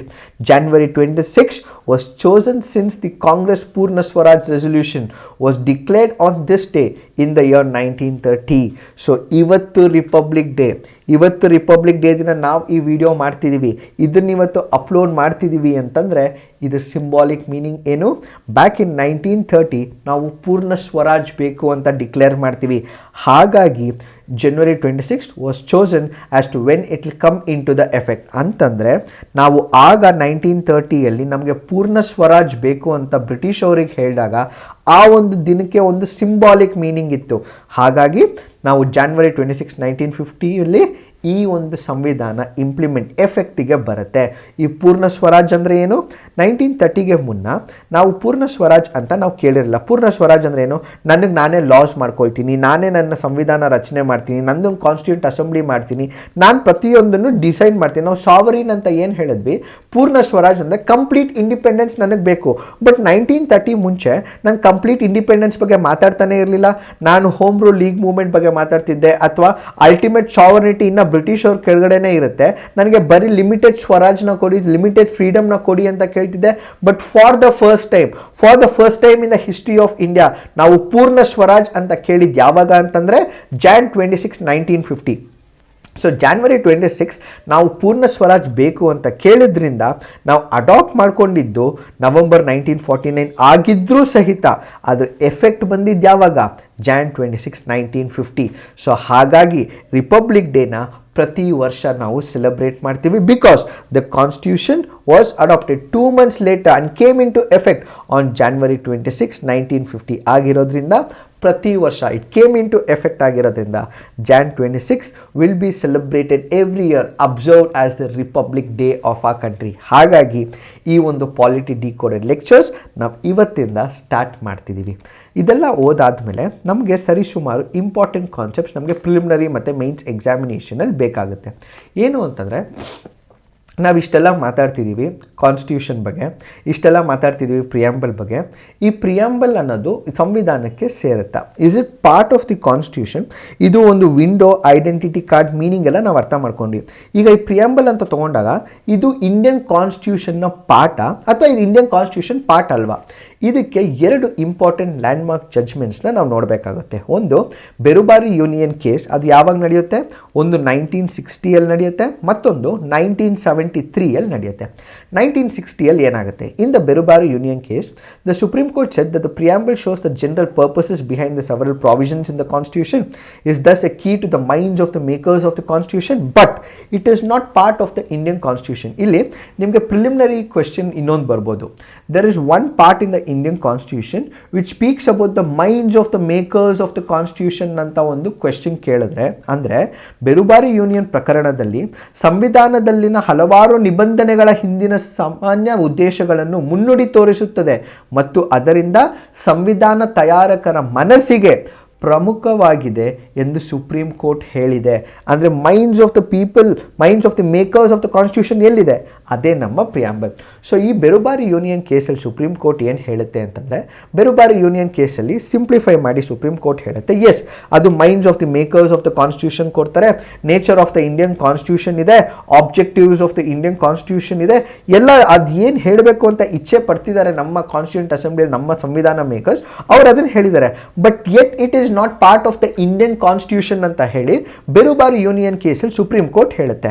ಅದಾದಮೇಲೆ in the Keshavananda Bharati case, Supreme Court rejected the earlier opinion and held the preamble is part of the constitution. Keshavananda Bharati ಪ್ರಕರಣದಲ್ಲಿ supreme court ಹಿಂದಿನ ಅಭಿಪ್ರಾಯವನ್ನು ತಿರಸ್ಕರಿಸಿ ಪೀಠಿಕೆಯು ಸಂವಿಧಾನದ ಒಂದು ಭಾಗವಾಗಿದೆ ಅಂತ ಹೇಳ್ತಾರೆ. 1960ಯಲ್ಲಿ ಸಂವಿಧಾನದಲ್ಲಿ ಪ್ರಿಯಾಂಬಲ್ ಪಾರ್ಟ್ ಅಲ್ಲ ಅಂತ ಹೇಳ್ತಾರೆ. 1973ನಲ್ಲಿ ಕೇಶವಾನಂದ ಭಾರತಿ ಕೇಸಲ್ಲಿ ಪ್ರಿಯಾಂಬಲ್ ಹೌದು ಪಾರ್ಟ್ ಆಫ್ ದ ಕಾನ್ಸ್ಟಿಟ್ಯೂಷನ್ ಅಂತ ಹೇಳ್ತಾರೆ. ಹೇಗೆ ಈ ಚೇಂಜ್ ಆಯಿತು, ಹೇಗೆ ಈ ಡ್ರಾಸ್ಟಿಕ್ ಎವಲ್ಯೂಷನ್ ಆಯಿತು, ಹೇಗೆ ಈ ಇಂಟರ್ಪ್ರಿಟೇಷನ್ನ ಚೇಂಜ್ ಮಾಡಿದ್ರು ಅಂತ ನೋಡಿದಾಗ, ನಾವು ಕಾನ್ಸ್ಟಿಟ್ಯೂಷನ್ ಅಂತ ನೋಡಿದಾಗ ಕಾನ್ಸ್ಟಿಟ್ಯೂಂಟ್ ಅಸೆಂಬ್ಲಿ ಇರುತ್ತೆ. ಕಾನ್ಸ್ಟಿಟ್ಯೂಂಟ್ ಅಸೆಂಬ್ಲಿ ಏನು ಮಾಡ್ತಾರೆ, ಪ್ರತಿಯೊಂದು ಆರ್ಟಿಕಲ್ನು ಡಿಸ್ಕಸ್ ಮಾಡಿ, ಡೆಲಿಬ್ರೇಟ್ ಮಾಡಿ ಡಿಸ್ಕಷನ್ ಮಾಡ್ತಾರೆ. ಸೊ ಇವರು ಸುಮಾರು ಡಿಬೇಟ್ಗಳನ್ನ ಕೂಡ ಮಾಡ್ತಾರೆ. ಇವಾಗ ಫಾರ್ ಎಕ್ಸಾಂಪಲ್ ನಾನು ಆರ್ಟಿಕಲ್ 12 ಅಂತ ತೊಗೊಂಡ್ರೆ ಆರ್ಟಿಕಲ್ 12 ಏನು ಡಿಫೈನ್ ಮಾಡುತ್ತೆ, ಸ್ಟೇಟ್ ಅಂತ ಡಿಫೈನ್ ಮಾಡುತ್ತೆ. ಆರ್ಟಿಕಲ್ 13 ಅಂತ ತೊಗೊಂಡ್ರೆ, ಆರ್ಟಿಕಲ್ 14 ಅಂತ ತೊಗೊಂಡ್ರೆ, ಆರ್ಟಿಕಲ್ 15 ಅಂತ ತೊಗೊಂಡ್ರೆ, ಪ್ರತಿಯೊಂದು ಆರ್ಟಿಕಲ್ ನಮ್ಮ ಸಂವಿಧಾನದಲ್ಲಿ ಏನಿರುತ್ತೆ ಆ ಒಂದು ಆರ್ಟಿಕಲ್ನ ಡಿಸ್ಕಸ್ ಮಾಡ್ತಾರೆ, ಡೆಲಿಬ್ರೇಟ್ ಮಾಡ್ತಾರೆ, ಡಿಬೇಟ್ ಮಾಡ್ತಾರೆ. ಅಲ್ಟಿಮೇಟ್ ಆಗಿ ಆ ಒಂದು ಕಾನ್ಸ್ಟಿಟ್ಯೂಯೆಂಟ್ ಅಸೆಂಬ್ಲಿಯಲ್ಲಿ ಒಂದು ಆರ್ಟಿಕಲ್ನ ಕಾನ್ಸ್ಟಿಟ್ಯೂಷನಲ್ ಫೈನಲೈಸ್ ಮಾಡಬೇಕು ಅಂತಂದ್ರೆ ವೋಟಿಂಗ್ ಕೂಡ ನಡೀತಾ ಬರುತ್ತೆ. ಫಾರ್ ಎಕ್ಸಾಂಪಲ್ ಆರ್ಟಿಕಲ್ 1 ಆಗಿರ್ಬೋದು, ಅಥವಾ ಆರ್ಟಿಕಲ್ 356 ಆಗಿರ್ಬೋದು, ಆರ್ಟಿಕಲ್ 360 ಆಗಿರ್ಬೋದು, ಅಥವಾ ಆರ್ಟಿಕಲ್ 54 ಆಗಿರ್ಬೋದು, ಅಥವಾ ಆರ್ಟಿಕಲ್ 163 ಆಗಿರ್ಬೋದು. ಗವರ್ನರ್ಸ್ ಪವರ್ಸ್ ಬಗ್ಗೆ ಪ್ರತಿಯೊಂದು ಆರ್ಟಿಕಲ್ ನಾನು ಸಂವಿಧಾನದಲ್ಲಿ ಹಾಕಬೇಕು ಅಂತಂದ್ರೆ ಒಂದು ಇಲಾಬ್ರೇಟ್ ಡಿಸ್ಕಷನ್ ನಡೀತಿತ್ತು ನಮ್ಮ ಕಾನ್ಸ್ಟಿಟ್ಯೂಯೆಂಟ್ ಅಸೆಂಬ್ಲಿಲಿ, ಒಂದು ಡಿಬೇಟ್ ನಡೀತಿತ್ತು. ಆ ಡಿಬೇಟ್ ಎಲ್ಲ ಆದ್ಮೇಲೆ ಅದ್ರದ್ದೊಂದು ಆರ್ಟಿಕಲ್ನ ಸಂವಿಧಾನದಲ್ಲಿ ಇಂಟ್ರೊಡ್ಯೂಸ್ ಮಾಡ್ತಿದ್ರು. ಅದೇ ತರಹನೇ ಕಾನ್ಸ್ಟಿಟ್ಯೂಯೆಂಟ್ ಅಸೆಂಬ್ಲಿಯಲ್ಲಿ ಪ್ರಿಯಾಂಬಲ್ ಬಗ್ಗೆನೂ ಡಿಸ್ಕಷನ್ ನಡೆಯುತ್ತೆ, ಆಬ್ಜೆಕ್ಟಿವ್ಸ್ ರೆಸೊಲ್ಯೂಷನ್ ಬಗ್ಗೆನೂ ಡಿಸ್ಕಷನ್ ನಡೆಯುತ್ತೆ. ಸೊ ಇವಾಗ ಪ್ರಿಯಾಂಬಲ್ ಬಗ್ಗೆ ಮಾತಾಡಬೇಕಾದ್ರೆ we the people of India having solemnly resolve to declare India into a sovereign socialist democratic republic ಅಂತ ನಾನು ಕರಿತೀನಿ ಅಂತಂದ್ರೆ ಈ ಎಲ್ಲಾ ಪದಗಳನ್ನ ನಾನು ಇನ್ಸರ್ಟ್ ಮಾಡಬೇಕಾದ್ರೆ ಕಾನ್ಸ್ಟಿಟ್ಯೂಷನ್ ಅಲ್ಲಿ ಪ್ರತಿಯೊಂದನ್ನು ಒಂದು ಪದ ನಾನು ಪ್ರಿಯಾಂಬಲ್ ಅಲ್ಲಿ ಹಾಕ್ಬೇಕಾ ಬೇಡವಾ ಅಂತ ಹೇಳಿ ನಾನು ಡಿಸೈಡ್ ಮಾಡಬೇಕಾದ್ರೆ ಅಲ್ಲೂ ಡಿಬೇಟ್ ನಡೆಯುತ್ತೆ.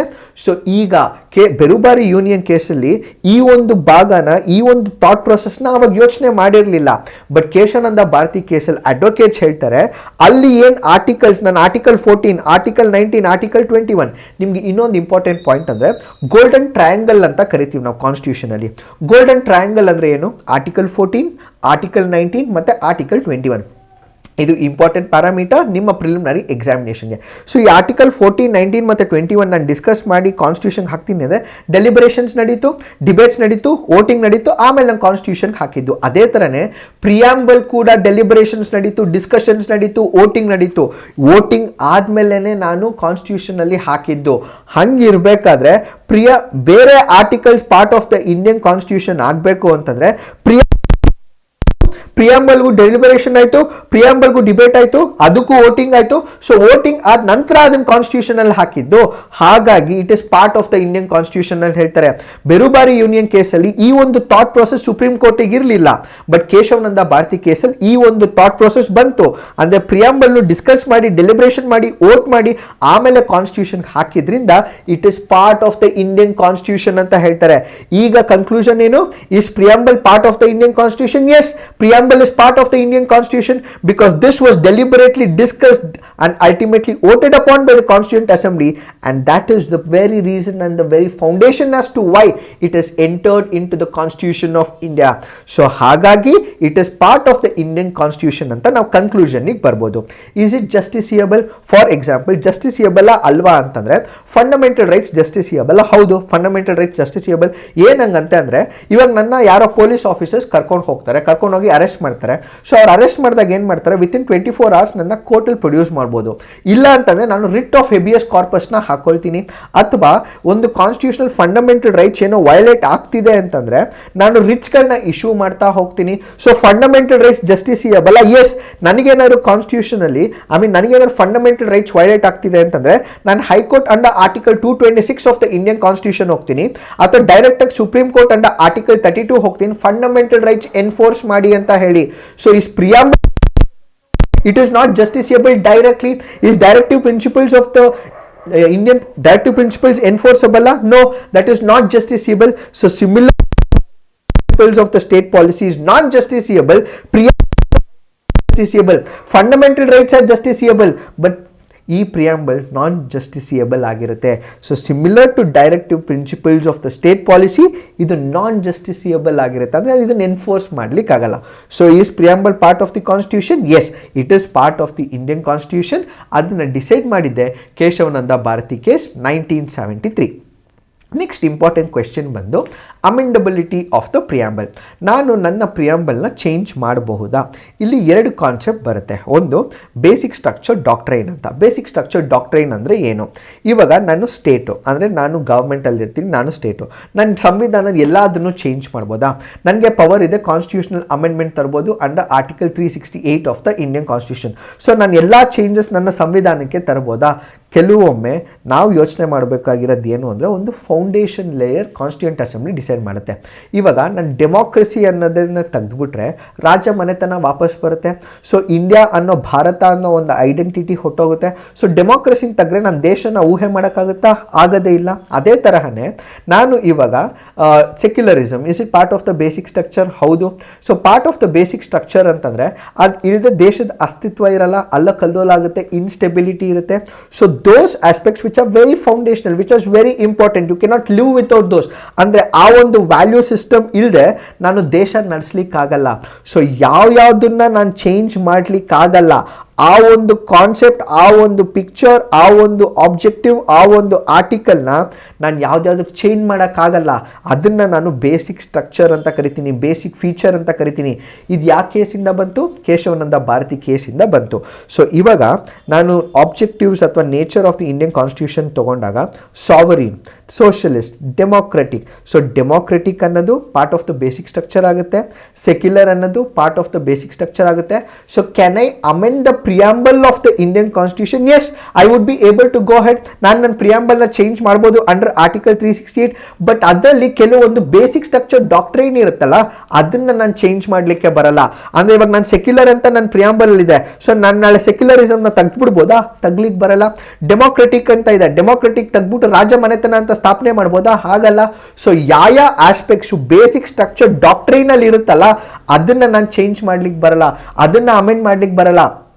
ಆ ಒಂದು ಪವರು 368 ನಾನು ಚೇಂಜ್ ಮಾಡಲಿಕ್ಕೆ ಬರಲ್ಲ.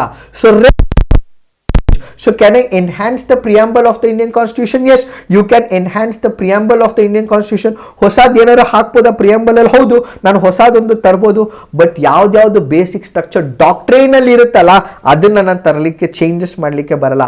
So can the preamble of the Indian constitution B amended? Yes, it can be amended. But then if those part of the basic structure doctrine, if they are the very fundamentals of the country, these cannot be changed. So other changes ನಾನು preamble ಅಲ್ಲಿ ತರಲಿಕ್ಕೆ ಬರಲ್ಲ. ಯಾವುದದು? Democratic ಆಗಿರ್ಬೋದು, republic ಆಗಿರ್ಬೋದು, ಅಥವಾ secular ಆಗಿರ್ಬೋದು, they are already considered as part of the basic structure doctrine ಆಗಿರೋದ್ರಿಂದ ಇಲ್ಲಿ ನಾನು ಅದರ ಅಮೆಂಡ್ಮೆಂಟ್ಸ್ನ ತರಲಿಕ್ಕೆ ಬರಲ್ಲ. So can the amendability of the preamble of the constitution can be done? Yes, it can be done. Can it be enhanced? ಹೊಸ ಪದಗಳನ್ನ ಹಾಕ್ಬೋದಾ? ಹೌದು. ಸೊ 42nd ಕಾನ್ಸ್ಟಿಟ್ಯೂಷನಲ್ ಅಮೆಂಡ್ಮೆಂಟಲ್ಲಿ ನಾವು ಸೋಷಲಿಸಮ್ ಹಾಕಿದ್ವಿ, ಸೆಕ್ಯುಲರ್ ಹಾಕಿದ್ವಿ, ಇನ್ನೊಂದು ಪದ ಯಾವುದು ಅಂತ ನಾನು ನಿಮ್ಗೆ ಕೇಳಿದೆ, ಅದು ನೀವು ಕಮೆಂಟ್ ಸೆಕ್ಷನಲ್ಲಿ ಹಾಕಲೇಬೇಕಾಗುತ್ತೆ, ನಾನು ಇನ್ನೊಮ್ಮೆ ಹೇಳಲ್ಲ.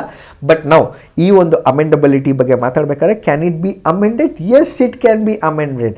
But those aspects which are part of the basic structure, ಅದನ್ನು ನಾನು ಚೇಂಜಸ್ ಮಾಡಲಿಕ್ಕೆ ಬರಲ್ಲ.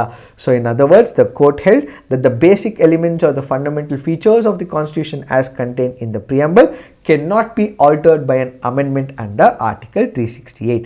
ಸೊ ಈಗ ಫೈನಲ್ ಕಾನ್ಸೆಪ್ಟ್ ಬಂದು significance of the preamble. So ಈ ಸಿಗ್ನಿಫಿಕೆನ್ಸ್ ಆಫ್ ದ ಪ್ರಿಯಾಂಬಲ್ ಅಂದರೆ ಏನು? The preamble embodies the basic philosophy and the fundamental values like the political, moral, religious. So ಯಾರೋ ಬಂದು ಬೇರೆ ದೇಶದಿಂದ ಬರ್ತಾರೆ, ಅವ್ರು ಬಂದ್ಬಿಟ್ಟು ನಿನ್ನ ದೇಶದ ಸಂವಿಧಾನ ಅಂದರೆ ಏನು ಅಂತಂದರೆ, ನೀನು ಅವ್ರಿಗೆ ಆರ್ಟಿಕಲ್ 1 ಹಿಡಿದು ಆರ್ಟಿಕಲ್ 395 ತನಕ ನಾವು ಅವ್ರಿಗೆ ಎಕ್ಸ್ಪ್ಲೈನ್ ಮಾಡೋದಕ್ಕಾಗಲ್ಲ. ಸೊ ಟೈಮ್ ಹಿಡದೇ ಇರುತ್ತೆ, ಅವ್ರಿಗೂ ಬೋರ್ ಹೊಡೆದೋಗುತ್ತೆ. ಸೊ ನನ್ನ ಕಾನ್ಸ್ಟಿಟ್ಯೂಷನ್, ನನ್ನ ಸಂವಿಧಾನ ಅಂದರೆ ಏನು ಅಂತಂದರೆ, ನಾನು ಅವ್ರಿಗೆ ನನ್ನ ಕಾನ್ಸ್ಟಿಟ್ಯೂಂಟ್ ಅಸೆಂಬ್ಲಿ ಡಿಬೇಟ್ಸಲ್ಲಿ ಮಾಡಿರುವಂತಹ ಈ ಪ್ರಿಯಾಂಬಲ್ನ ತೋರಿಸ್ಬಿಟ್ಟು ಇದು ನನ್ನ ಸಂವಿಧಾನ ಅಂತ ಹೇಳ್ತೀನಿ. So the significance of it is an embodiment, it is giving us the basic philosophy. ನನ್ನ ಕಾನ್ಸ್ಟಿಟ್ಯೂಷನ್ ಏನು ಅಂತ ನೋಡಬೇಕು ಅಂದರೆ ಒಂದು ವಿಂಡೋ ಓಪನ್ ಮಾಡಬೇಕು, ಒಂದು ಪರ್ದೆ ಓಪನ್ ಮಾಡಬೇಕು. ಆ ಪರ್ದೆ ಓಪನ್ ಮಾಡಿದಾಗ ಕಾಣಿಸುವಂಥದ್ದೇ ನನಗೆ ಪ್ರಿಯಾಂಬಲ್. ಸೊ ಪ್ರಿಯಾಂಬಲಲ್ಲಿ ಎಲ್ಲ ಬೇಸಿಕ್ ಆಸ್ಪೆಕ್ಟ್ಸು ಅಲ್ಲಿ ಇರುತ್ತೆ. And at the same time, it contains the grand and noble vision of the Constituent Assembly. ಅದೊಂದು Constituent Assembly makers the heart ಮತ್ತು soul ಒಳಗಡೆ ಹೋಗುತ್ತೆ, reflects the dreams and aspirations of the founding fathers of the Constitution. And at the same time, ಒಂದು ಕಾನ್ಸ್ಟಿಟ್ಯೂಷನಲ್ಲಿ ಇವಾಗ article 14 ಇರುತ್ತೆ, article 19 ಇರುತ್ತೆ, article 21 ಇರುತ್ತೆ. ಎರಡು ಆರ್ಟಿಕಲ್ನ ನಾನು ಜಾಸ್ತಿ ಅಂದರೆ ಜಾಸ್ತಿ ಇಂಟರ್ಪ್ರೆಟ್ ಮಾಡಿರ್ತೀನಿ ಕಾನ್ಸ್ಟಿಟ್ಯೂಷನಲ್ಲಿ. ಅದು ಆರ್ಟಿಕಲ್ 19 ಮತ್ತು article 21. Right to health, is it explicitly mention under article article 21 right. ನಾವು ಆರ್ಟಿಕಲ್ 21 ನೋಡಿದಾಗ right to life and personal liberty ಇಷ್ಟೇ, ಇದು right to life and personal liberty ಇಷ್ಟೇ ಇರುತ್ತೆ. ಇದರಲ್ಲಿ ರೈಟ್ ಟು ಹೆಲ್ತ್ ಇದೆಯಾ? ಇಲ್ಲ. ಬಟ್ ಸುಪ್ರೀಂ ಕೋರ್ಟ್ ಹೇಳುತ್ತೆ right to health is part of article 21 ಅಂತ ಹೇಳುತ್ತೆ. ಅಥವಾ ನಾನು ರೈಟ್ ಟು ಎನ್ವೈರನ್ಮೆಂಟ್ ಅಂತ ಹೇಳ್ತೀನಿ, ರೈಟ್ ಟು ಡ್ರಿಂಕಿಂಗ್ ವಾಟರ್ ಅಂತ ಹೇಳ್ತೀನಿ, ರೈಟ್ ಟು ಮೆಡಿಸಿನ್ ಅಂತ ಹೇಳ್ತೀನಿ. ಇದೆಲ್ಲ ಏನಾದ್ರು ಮೆನ್ಷನ್ ಇದೆ ಆರ್ಟಿಕಲ್ 21 ಇಲ್ಲ. Right to life and personal liberty ಅಂತ ಮಾತ್ರನೇ ಇದೆ. ಬಟ್ ಸುಪ್ರೀಂ ಕೋರ್ಟ್ ಇಂಟರ್ಪ್ರಿಟೇಷನ್ಸ್ ಮೂಲಕ ಈ ಒಂದು ರೈಟ್ನ ಕೊಟ್ಟಿದೆ. ರೈಟ್ ಟು ಪ್ರೈವಸಿ ಅದೇ ಥರನೇ ಇದೆ. ರೈಟ್ ಟು ಪ್ರೈವಸಿ ಪುಟ್ಟಸ್ವಾಮಿ ಜಜ್ಮೆಂಟಲ್ಲಿ ಹೇಳ್ತಾರೆ. ಬಟ್ ಈ ರೈಟ್ನ ಎಕ್ಸಸೈಸ್ ಮಾಡೋದಕ್ಕೆ ಆರ್ಟಿಕಲ್ 21 ಇದೆಯಾ? ಇಲ್ಲ. ಬಟ್ ಸುಪ್ರೀಂ ಕೋರ್ಟ್ ಹೇಳುತ್ತೆ ಆರ್ಟಿಕಲ್ 21 ರೈಟ್ ಟು ಪ್ರೈವಸಿ ಇದೆ ಅಂತ. ಆರ್ಟಿಕಲ್ 19 ಇದೆ, ಇಲ್ಲಿ ರೈಟ್ ಟು ಪ್ರೆಸ್ ಇದೆಯಾ? ಬಟ್ ಇದನ್ನು ಎಕ್ಸ್ಪ್ಲಿಸಿಟ್ ಆಗಿ ಇಲ್ಲ. ಬಟ್ ಸುಪ್ರೀಂ ಕೋರ್ಟ್ ನಮಗೆ ಹೇಳುತ್ತೆ ಈ ಒಂದು ಇಂಟರ್ಪ್ರಿಟೇಷನ್ ಮೂಲಕ. ಸೊ ಒಂದು ವೇಳೆ ಸಂವಿಧಾನದಲ್ಲಿ ಯಾವುದೋ ಒಂದು ಆರ್ಟಿಕಲ್ ಇದೆ, ಆ ಆರ್ಟಿಕಲ್ಲು ಮಲ್ಟಿಪಲ್ ಇಂಟರ್ಪ್ರಿಟೇಷನ್ಸ್ನ ಕೊಡ್ತಿದೆ. ಆ ಒಂದು ಇಂಟರ್ಪ್ರಿಟೇಷನ್ದು ಆ್ಯಂಬಿಗ್ವಿಟಿ ತೊಗೊಳ್ಬೇಕು ಅಥವಾ ಡಿಸ್ಕಸ್ ಮಾಡಬೇಕು ಅಂತಂದರೆ ನಾನು ನನ್ನ ಪ್ರಿಯಾಂಬಲ್ನ ನೋಡ್ಬೋದು. ಸೊ ನನ್ನ ಪ್ರಿಯಾಂಬಲಲ್ಲಿ ಏನು ಹೇಳುತ್ತೆ ಅಂತಂದರೆ, ಒಂದು ಯಾವುದೋ ಒಂದು ಆರ್ಟಿಕಲ್ ಆ್ಯಂಬಿಗ್ಯೂಯಸ್ ಆಗಿದೆ ಅಥವಾ ನನಗೆ ಕ್ಲಾರಿಟಿ ಸಿಗ್ತಿಲ್ಲ, ಕನ್ಫ್ಯೂಷನ್ ಆಗ್ತಿದೆ ಅಂತಂದರೆ ಪ್ರಿಯಾಂಬಲ್ನ ತೊಗೊಳ್ತೀನಿ. ಪ್ರಿಯಾಂಬಲ್ನು ಮತ್ತು ಆರ್ಟಿಕಲ್ನ ನೋಡ್ತೀನಿ, ಪ್ರಿಯಾಂಬಲ್ನ ನೋಡ್ತೀನಿ, ಆರ್ಟಿಕಲ್ನ ನೋಡ್ತೀನಿ. ಪ್ರತಿಯೊಂದು ನೋಡಿ ಆ ಆ್ಯಂಬಿಗ್ವಿಟಿನ ತಗ್ಲಾಕ್ಲಿಕ್ಕೆ, ಅದನ್ನು ಹೋಗ್ಲಾಡಿಸ್ಲಿಕ್ಕೆ ನಾನು ನನ್ನ ಪ್ರಿಯಾಂಬಲ್ನ ರೆಫರ್ ಮಾಡ್ಬೋದು. So when it comes to interpretation, so interpretation ಅಂತ ಒಂದು ಕಾನ್ಸೆಪ್ಟ್ ಬರುತ್ತೆ, ಇಂಟರ್ಪ್ರಿಟೇಷನ್ ಆಫ್ ಸ್ಟೇಟ್ಯೂಟ್. ಅದರಲ್ಲಿ ಎಕ್ಸ್ಟರ್ನಲ್ ಏಡ್ ಆಫ್ ಇಂಟರ್ಪ್ರಿಟೇಷನ್ ಅಂತ ಇರುತ್ತೆ, ಇಂಟರ್ನಲ್ ಏಡ್ ಆಫ್ ಇಂಟರ್ಪ್ರಿಟೇಷನ್ ಅಂತ ಇರುತ್ತೆ. ಎಕ್ಸ್ಟರ್ನಲ್ ಏಡ್ ಆಫ್ ಇಂಟರ್ಪ್ರಿಟೇಷನ್ ಅಂತಂದರೆ ಇವಾಗ ಒಂದು ಪದ ಅಥವಾ ಒಂದು ಲಾ ಮಾಡಿರ್ತಾರೆ, ಆ ಲಾದು ಏನೋ ಒಂದು ಮೀನಿಂಗ್ ಕೊಟ್ಟಿರ್ತಾರೆ, ಆ ಮೀನಿಂಗ್ ನನಗೆ ಅರ್ಥ ಆಗ್ತಿರಲ್ಲ ಆ ಒಂದು ಲಾನಲ್ಲಿ. ಸೊ ನಾನೇನು ಮಾಡ್ತೀನಿ, ಬ್ಲ್ಯಾಕ್ಸ್ ಲಾ ಆಫ್ ಡಿಕ್ಷನರಿ ಅಂತ ನೋಡ್ತೀನಿ, ಅಥವಾ dictionary meaning of a particular law ಅಂತ ನೋಡ್ತೀನಿ. ಸೊ ಡಿಕ್ಷನರಿಯಲ್ಲಿ ತೊಗೊಂಡು ನಾನು ಇಂಟರ್ಪ್ರಿಟೇಷನ್ ಮಾಡ್ತೀನಿ. ಸೊ ಇದು ಎಕ್ಸ್ಟರ್ನಲ್ ಏಡ್ ಆಗುತ್ತೆ. ಇಂಟರ್ನಲ್ ಏಡ್ ಅಂದರೆ ಏನು? ಯಾವುದೋ ಒಂದು ಆರ್ಟಿಕಲ್ ಇರುತ್ತೆ. ಫಾರ್ ಎಕ್ಸಾಂಪಲ್ ಸಂವಿಧಾನದಲ್ಲಿ ಸೆಕ್ಯುಲರಿಸಮ್ ಬಗ್ಗೆ ಮಾತಾಡ್ತಿದ್ದೀವಿ, secularism part of a basic structure ಅಲ್ವಾ ಅಂತ.